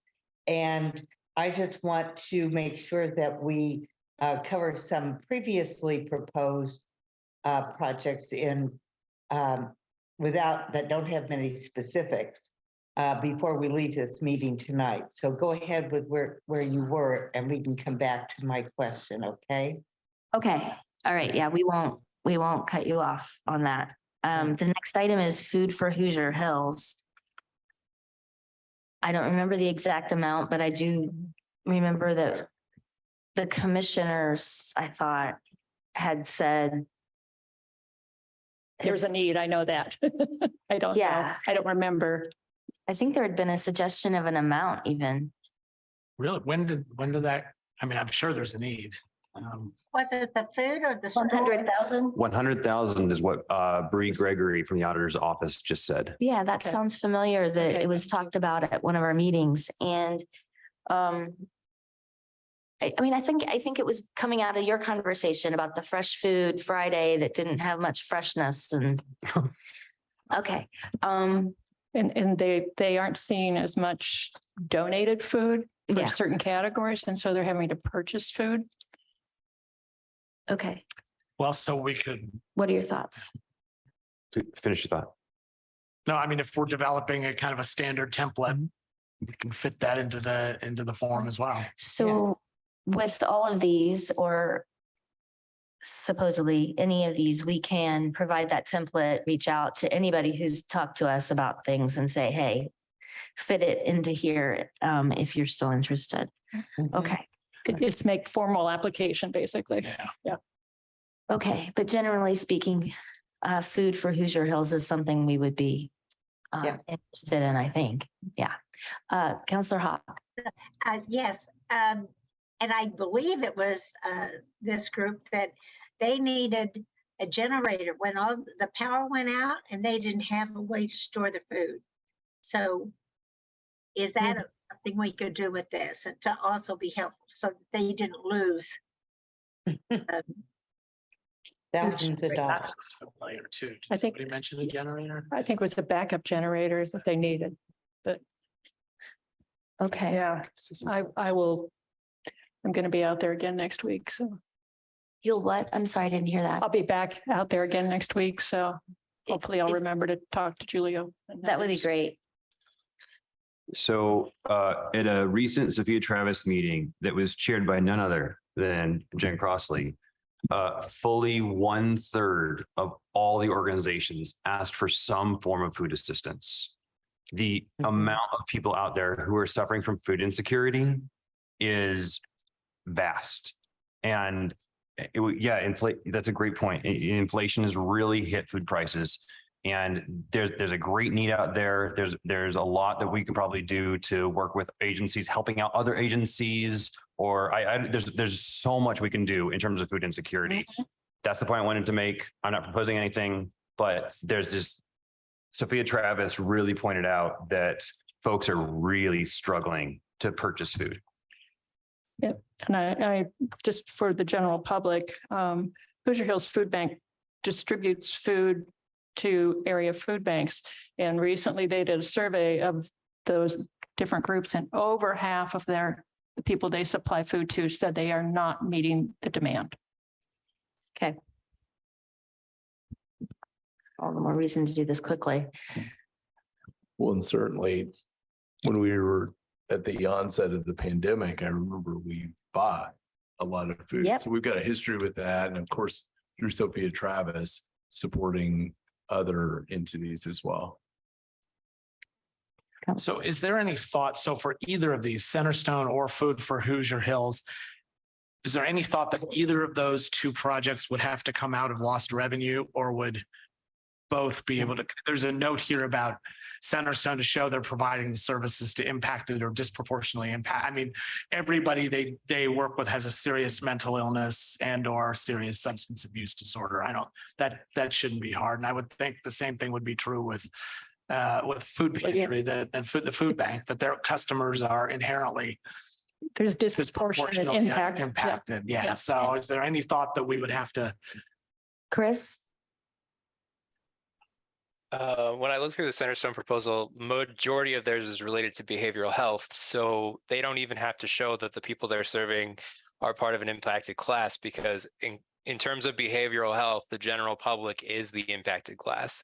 So they're allowed to service anybody for mental health issues for those projects. The only one of their projects that was a little iffy was the one about housing, but the people that they're trying to house are impacted. So it wouldn't be, it would still, I don't think you would have any problems with eligibility on that either. You wouldn't have to put that under revenue loss. As far as food goes for the nonprofit that's distributing food to food banks, I believe all the food banks are nonprofits, right? Yes. Yes. So that would be, I mean, they're saying they are impacted by the pandemic. The pandemic created inflation, which created higher food prices. Now they're out of food and they have to buy it. So it would be the nonprofit that you want to give the money to, the one that distributes the food would be a subrecipient, and then they would just have to make sure that they're, buying food for those impacted food banks. The food banks there would be the beneficiaries, and then therefore they wouldn't have to keep track of who is coming to get the food, which would be very cumbersome for them. They are considered the beneficiary as an impacted, and especially food banks in disproportionately impacted areas, qualified census tracts. I know there are at least a few when I looked up that particular nonprofit, so that are serviced from that hub. So they would be eligible as well. You wouldn't have to put that out of lost revenue. Counselor Iverson and then Counselor Hawk. My question is for Chris, if you're still there. Does ARPA allowable uses make a distinction between a food pantry and a food bank? No, not specifically. It's just as long as they're a nonprofit, they can be considered a beneficiary. So, or a 501c3 specifically. Counselor Hawk. Yes, question for Chris. Just want to make sure I'm clear on this. If we assess Centerstone with the housing and they're either going to repair, renovate, whatever, maybe build, are we required to put that on there that it always has to be used for X, Y, and Z, like we did, like you said, on something else? I think their housing is specific to, like, they have a housing, or they have some kind of, apartment or temporary housing for mentally ill people or people suffering from substance abuse that is their property, and that's all they use it for. I think that was what my understanding of that project. So it wouldn't be something that in general, if they were repairing that or expanding that they would have to guarantee for the next, for however long that's all that they were going to use it for. But that would be they would be a subrecipient. And if the use of that property were to ever change, they would have to report that to you. And then the grant would be reimbursed for the current value of the property if they were creating something new. I'd have to look at, it's been a while since I've seen that proposal, so I'm not exactly sure what they were doing related to housing. But I remember there was something that they were housing individuals with undergoing mental health crises or substance abuse issues. I just want to make sure we had that clear before we jump, got too far along with it, and make sure that we all were on the same page. Mm-hmm. I remember that the one that had to do with housing was one of their 4 proposals. I think the other 3 proposals were specific to providing services related to mental health. Yep. That's how I remember it too. And then the second time they came, they had 3 because one had fallen off in terms of their need. Yeah, one was, I think, related to services in the jail. And then there was the mobile crisis unit too. So yeah, Yeah. Okay. Yeah. So it looks like those 2 things are the Centerstone one is something we'll ask them about. Food for Hoosier Hills. Commissioner Githens will ask about. We'll provide both of them with the form that our lovely team behind me is going to take care of. That's lovely. I'm so excited. And can we move to item 8? Mm-hmm. All right. Projects currently proposed, not yet approved by commissioners and council, and that do not meet the criteria for ARPA. So we've heard about the People's Market and their food justice proposal. And that was forwarded to Baker Tilly Yeah. and they came back and said it doesn't fit. That's correct. And so they they gave a really great kind of a one pager to two pager on why it doesn't fit and some proposed fixes. And from what I've heard, I offered to set up a meeting with I asked if I could set up a meeting, rather, with Baker Tilly and the People's Market. And it was suggested that because this hasn't been approved by the commissioners and the council, that might be premature.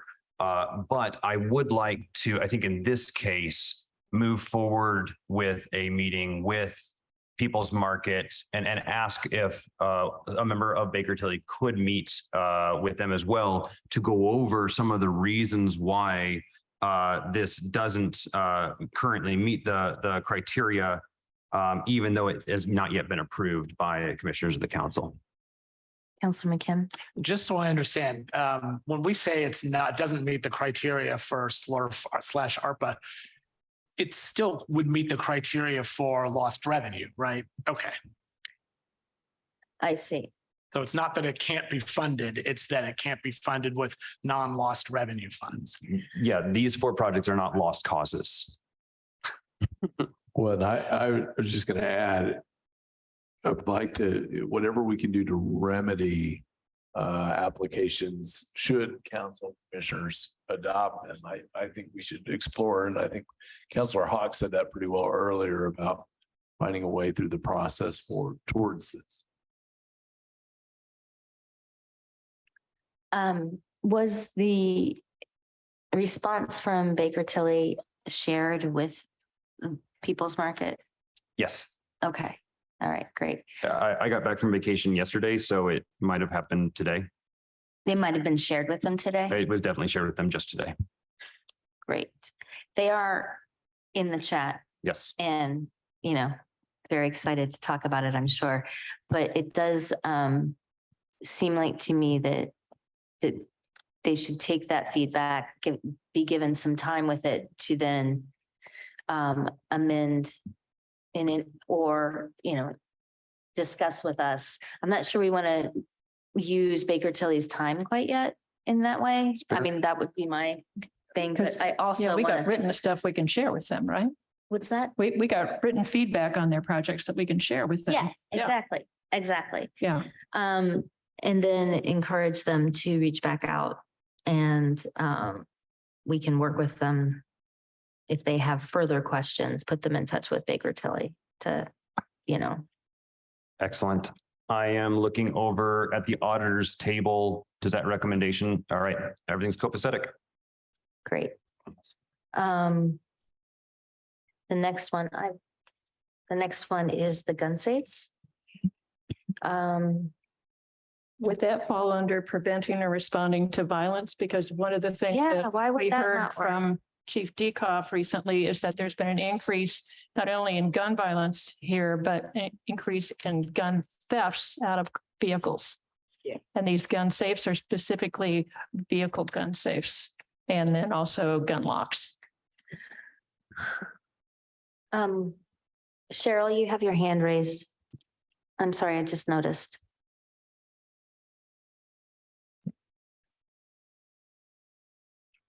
Thank you. I was just checking on the procedures that, as to what people are doing, thanks to Baker Tilly's review of various proposals.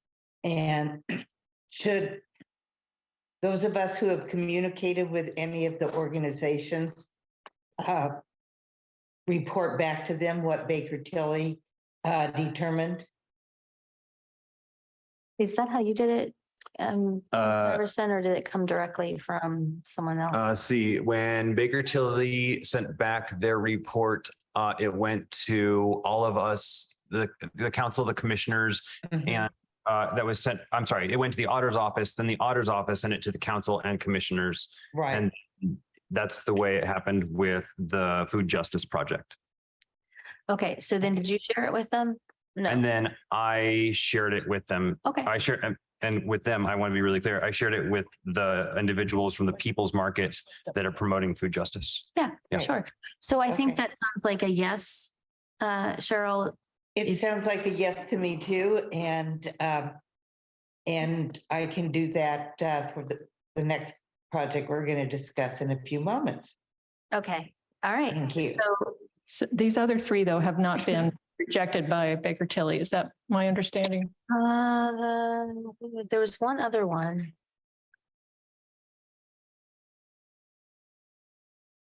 Um, We had provided a feedback on the Ivy Tech nursing proposal. yes, thank you. I We're thought that was what it was, and then I was looking through my emails to try and find it. Thank We're you. still working on gun safes and, well, the gun safes were lost revenue. So if it sounds like there's data to support a community violence intervention category for those. So if that's the case, then I think that there's a strong case to plug that into that category.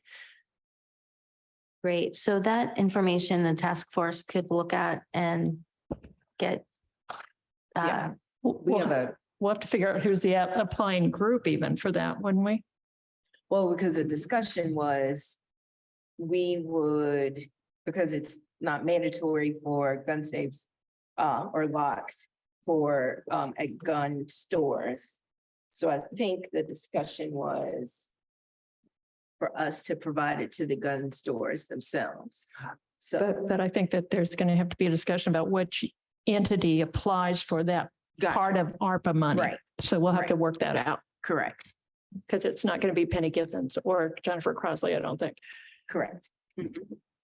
Okay, so then the next item, there is video project.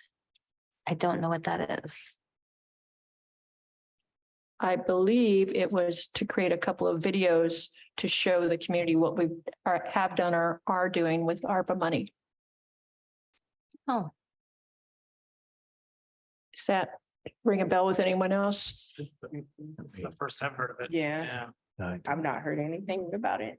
It was to work, I think, with Lambert Consulting or somebody like that mm, to, so that we can show the community exactly what we've done. It's not just numbers on a page. Yeah, I mean, that's not an unreasonable thing to Is- do. It's like your fee dollars at work or your, to show the public what they're. Yeah. is there, would that go under that administrative? Public sector capacity administrative needs? No. What does that go under? Lost revenue? What does it go under? Does anyone know? Yeah. Mhm. Okay. So how do you want to proceed with that? Is that something that could be, are you planning to kind of put together, get a quote? Or, I think we're gonna have to put together a whole application process, just like we're Yeah. requiring everybody else to do. I don't think that Yeah. we get a pass. fun times, okay. All right, are there questions about that? So before we move to the next one? Okay, Ivy Tech Nursing, and that's the one we heard from a few weeks ago. And Baker Tilly did respond back about that with feedback, and Counselor Munson, you're gonna convey the feedback? Convey feedback to them. And as I understand it, it is okay for lost, parts of it are okay for lost revenue. I see. Okay, Do we know why the state is not supporting this project at Ivy Tech? I think that is an excellent question. I think I would just guess that they are supporting it, certainly, because it is a program. It's just that their program needs are larger than what the state is funding. Well, and one thing to kind of add to the comment, I think every one of us have been in some sort of form of economic development discussion with folks from the state or others. And an investment in those gaining nursing degrees, et cetera. I mean, that's pretty clear stuff. I think they do some magic tricks for much less. And I don't understand why they wouldn't be on the front line of that. That I'll never get. Yeah. Sort of like when people, I'll stop. Well, the county has already, I mean, the county, for example, provided the building they use for their nursing school. I mean, that was bought by the county. So I mean, we've certainly done it before, and that works on both sides. So yes, there's a precedent for it, but also it's not like we've ignored the Lee Marchand School of Nursing.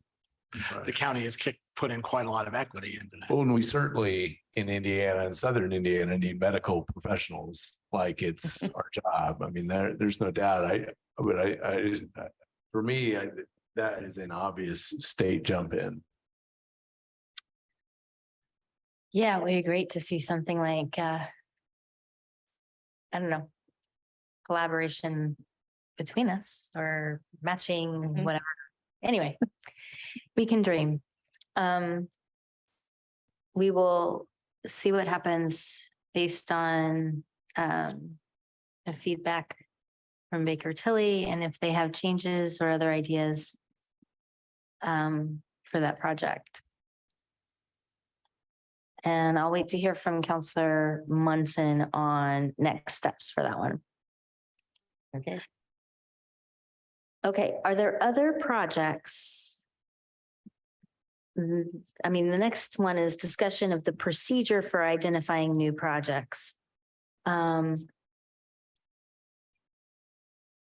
I think we've already done that. Yeah, but there's also, I've heard that there might be some new projects that people want to just throw out there. So I'm opening the floor to those who want to do that. And just in terms of letting us know. So it's been a long day. So in going back to our Justice Financial Advisory Committee meetings that we had, this past session that we had on Monday was diversion, intercept zero. And we've heard countless different times, whether it's public, whether it's the guests that come to us, that there is a specific need that is detrimental to this community. More supportive housing, more transitional housing, more funding for, to help some of these groups and organizations and some of these social groups and organizations try to do things. And obviously with a smile on their face, they're not getting it done as much as they want to, and it takes money and it takes time. Again, a part of that committee that is composed of the three of us here and Commissioner as well, is it would be a great idea for us, since we have quite a few money that is still left to spend, that we try to maybe put something to the side and an effort, as we talk about building a new justice facility. I think we still are, my opinion, kind of missing the mark a little bit of what we can do in addition to building a new facility, and what that takes. And it obviously sounds like that we have a severe case of those that are suffering from mental health, substance use. And if we are, it sounds very easy to do. And we all know that that is not an easy task. We're not gonna wiggle our nose and rub a genie and think that with the flick of a switch that all of these problems will be solved immediately overnight. However, we do have a really good part of time and money right now that we could really try to put aside. So as we had discussed earlier, where, if we put that to the side and we have some type of form where some of these groups and organizations could apply for some of that, I think that would be great as an alternative to see how we could invest more into our community to make those changes where, we heard from Marilyn Grimes where she was talking about she could use more staff, but with staff, they could, get a house and help people as much as possible. So in thinking outside the box, and as we are wrapping up JFAC and coming up on budget, I really think that that would be a really good idea in addition to some other funds that we could possibly have available. But in talking with, and specifically talking about ARPA, I guess I would propose and suggest that we try to have some, like, set a nice amount of money to the side so that we can have groups and organizations apply for that. And that would obviously fall into the category of, I would think, public health. But I do think that that is something that we could really, really do, like, right now. So are you saying not just set it aside, but have an RFP, like, and encourage folks to apply for this funding? Absolutely. Yeah. And some of those folks have already applied for grant funding within the city. We've seen those same people apply for grant funding with Sophia Travis. But obviously, as we know, what we have 160,830 to be exact, of funds that, and we got way over the amount. So we are not going to make everybody happy. We might not even fund some of the things that people are needing. But if we cannot, this is a really good opportunity for us right now for us to try to support folks for doing the job and doing as much as they can with all the things that are going on that have been heavily impacted by us trying to do that in addition to what we already have with grant services. Yeah, I think that's a great idea. And I think that was sort of, all along what the spirit of what we've talked about is. So I'm glad you've put it to words. Councilor Everson. And I think, I do think that this idea has merit. And I would like to volunteer to work with you or whomever to write up maybe a short policy brief to maybe solidify some of these ideas, so then we can work it into some of the procedures that we've talked about tonight. Because I do think there's a lot of merit there. And I would even also propose that we do that with commissioners, as Commissioner Thomas was talking about team. I think that would be a great collaboration that we do. So if we can, set aside and really work in addition to that, because we heard what public was saying to us the other day of, we're a little contradictory of saying this is what we want, but yet we're not working towards those things. And I can see, I can see where they're coming from with that, but I also know that I think all of us are truly invested in trying to help divert people from going into the system. And this is where we can put our money where our mouth is, literally, and work together and try to set aside funding and help those that are trying to help our community members. One thing that I think goes along with that, and I'm not in disagreement at all, is that we haven't decided if we're going to spend a reasonable pot on that kind of stuff or make a huge major investment in that. And we haven't had that philosophical discussion about, we've got $15 million over that still that we can allocate. Should we be spending almost all of that on something related to treatment? We have not had that kind of a discussion. And I think that maybe as a group, we should do that.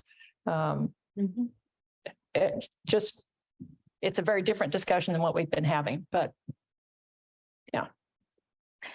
I'm going to go with Councilor Hawks. She had her hand up and then Councilor McKim.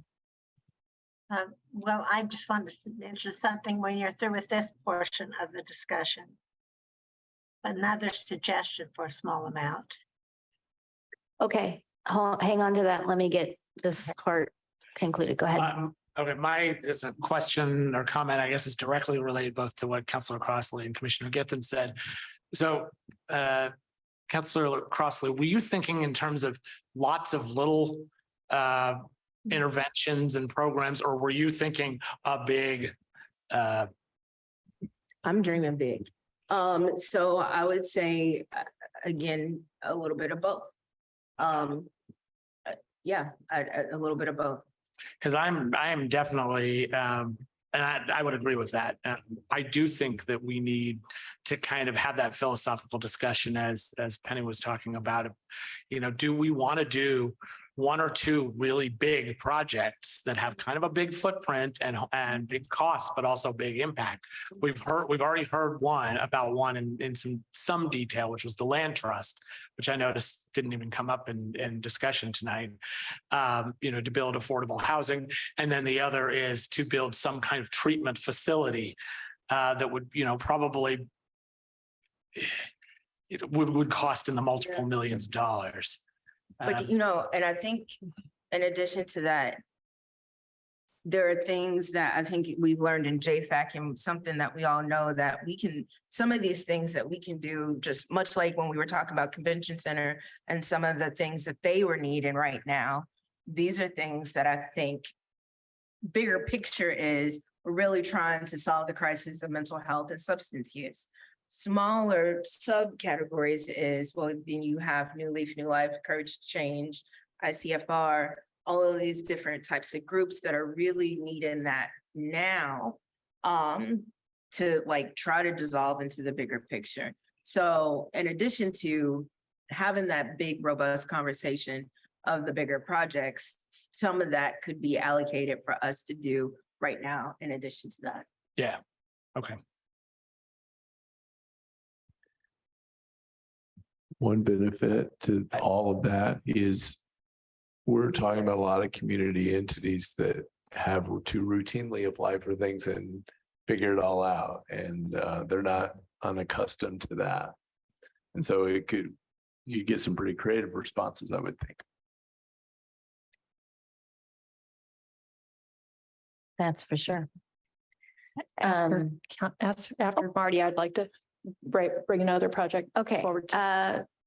Counselor Hawkeye, is your hand still raised? Yes, it is. Okay. I lost my agenda. We are doing new projects, so next steps on that are having a philosophical conversation and possibly setting up some folks to really work on putting together an RFP or policy brief to inform RFP. I'm a graduate of SPIA. We do policy briefs. Yeah, I've noticed you got a thing going there and Mhm, they're yeah, lovely. mhm. I love them. They're great. Nice reading. I Counselor, think I got lost. I think I got lost. I thought we were throwing out any, if we wanted to discuss any new project. Is that where we Yep. were? That's what we're doing. Oh, then are you moving forward with something else or are we still talking about new projects? We're waiting for you to tell us your new project. Okay, sorry. I do agree with Commissioner say whether or not we're going to look at major big projects and try to hold the dollars back and make one big impact, or if we're going to do smaller ones. If we are going to do smaller ones, and this is not a very large one, but I think it's important that we look at how we can help. When we had the loss of power for a lot of different units that provide services, for instance, with our youth shelter, they were without power for 3 or 4 days. We need to provide a generator for the youth shelter. I don't know how many other county buildings that need a generator, but you know, that's essential. And whether or not that's something that could be covered with ARPA, I don't know.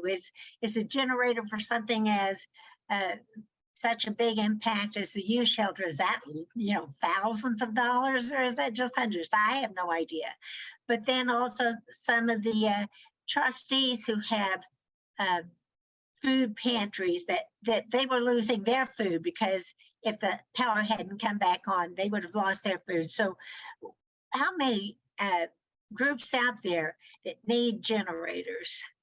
That's a good. That may sound silly, but really during that storm, that was major to these folks.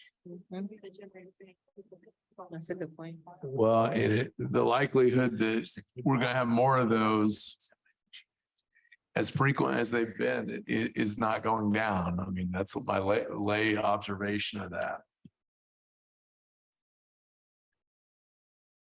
Just a thought. And then if you're talking about a great big project, I would sure like to figure out if there was some way that as we move forward with planning for the jail, that we try to do it while we with a co-location as some sort. I've just been convinced by many people that we absolutely need to be co-located. So I don't know how ARPA could help with that at all, but I'm throwing that out there. Co-locate The jail. court system so that we're not trying to transport the inmates back and forth to the court or trying to transport the courts over to the inmates one way or the other. The transport back and forth is dangerous. It's dangerous to the public, it's dangerous to our staff, and it's dangerous to the inmates because there are those who might have a disagreement with someone. Yeah, okay. I just wanted to be clear on exactly what you meant. And I'm not sure ARPA could help with that at all. I'm just throwing it out there. Okay, cool. Commissioner Githens. Yes, with the beginning at the start of the pandemic, I've been in contact with Jennifer Myers of Smart Start through the Community Foundation. And that was originally how we had come up with the proposal for the $725,000, I think it was, to do childcare at Ivy Tech. Since that project's no longer available, I've been in contact with Jennifer Myers again. And the Summit Hill Child Care Center is being built. It will provide childcare for 0 through, I think it's infants and toddlers specifically. It'll be a 2-story building with the top floor being apartments for people who are low income. So it would meet that criteria as well, that we would provide that. And it's being located in an area where typically, historically, it's been low income individuals. And so this would help to fill some of the gap that we're seeing right now. From what Jennifer has shared with me, people with 3- and 4-year-olds who need childcare are able to find that locally. Those with infants and toddlers are really, really struggling. And we're even seeing that for our own county employees. And so I've gotten a budget and a cover sheet from the people who are involved. And so I will go back and work with Carly and with Bree on what that would look like through an application process, and would like to have us consider that. I think it would really benefit a lot of people in our community. We know that one of the 3 top reasons families become unhoused, according to New Hope for Families, is the cost of childcare. I believe it. So, yeah, we've all lived it. I mean, and I think that's amazing. This is great because we've almost been searching for this type of project. You said they're already building it. So is this programming money? No, they have not yet broken ground. They are putting together all the funding. They have located the site, and they have a budget for building. They know what funding they've already identified. And SCAP will help run it, the childcare. So, or Head Start, I forget, my notes are at home. But anyway, the other programming parts of it will be taken care of long-term. But I think this would be an incredible investment in our community. Sounds awesome. Yeah. Are there other projects that either have or haven't been mentioned to the group that anyone wants to throw out there? Yes. This isn't really a new project. This is just to come back to, by the way, I think that's a great idea, the Summit daycare. I would like to, I guess, what's the best way for us to kind of move forward on discussing whether or not we want to do the big projects, the big treatment project? I mean, I know the commissioners have had discussion about doing some kind of RFP for treatment facilities. I think obviously we need to be part of that discussion if we're going to be talking about funding, but what's the best do we just want to have another one of these meetings? I mean, obviously, we've got a lot to talk about with respect to our. Could we set a time limit on the next one? Or just have a couple, Yes, just have a yes. counselor or two talk with in the commissioner's office and with staff. I don't know. So I feel like this overlaps a lot with JFAC. Kind of back to your point in that what I've heard as a big project from the commissioners is an intensive inpatient setting that would likely be co-located with the jail. Doesn't have to be, but would be near maybe. And anyway, close by, but it's, and please correct me if I'm getting this wrong, but I've also understood it to be something that might, that our judges would need to be willing to remand folks to directly. And that's a whole different thing than community-based care. And there might be a need for that. I don't understand or know what that need is.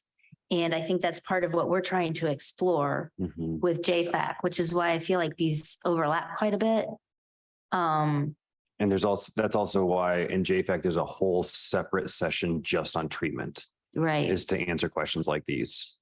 Okay. It's almost like, yes, let's have that conversation, but if we could have that meeting. Okay, that's fine. And then If it's have already like- being taken care of. then It's not really that's being all. taken care of. Okay. We're gathering information, and then I feel like we could have a more informed conversation of if that's the big project we're talking about. But I think that we can have a treatment center that doesn't necessarily require the judges to refer people there. I think there's such demand in our community right now for treatment that others will be referred to their people that go voluntarily. Yes, it would be nice if we had that other piece, but I wouldn't let that hold us up. I think we invite them to the table, but Yeah. Maybe you've got Yeah. Inpatient. and crisis care and inpatient.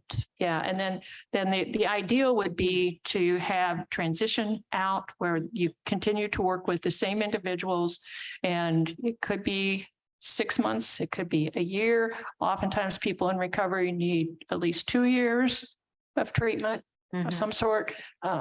We don't determine that in advance, kind of thing. Sure. But it would be a whole range.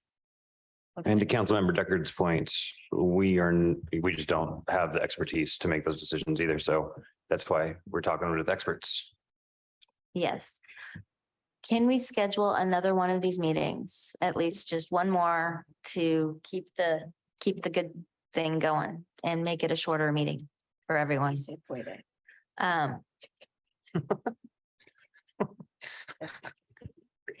What type of time frame are we thinking? We could have Bree just do another doodle poll, and that could work. Yep. Okay. Yeah. Yep. I would really love it. That would be awesome. Thank you, TSD, so much. Yes, thank you for your patience up there. I know this is riveting. And with that, we will adjourn. Good night.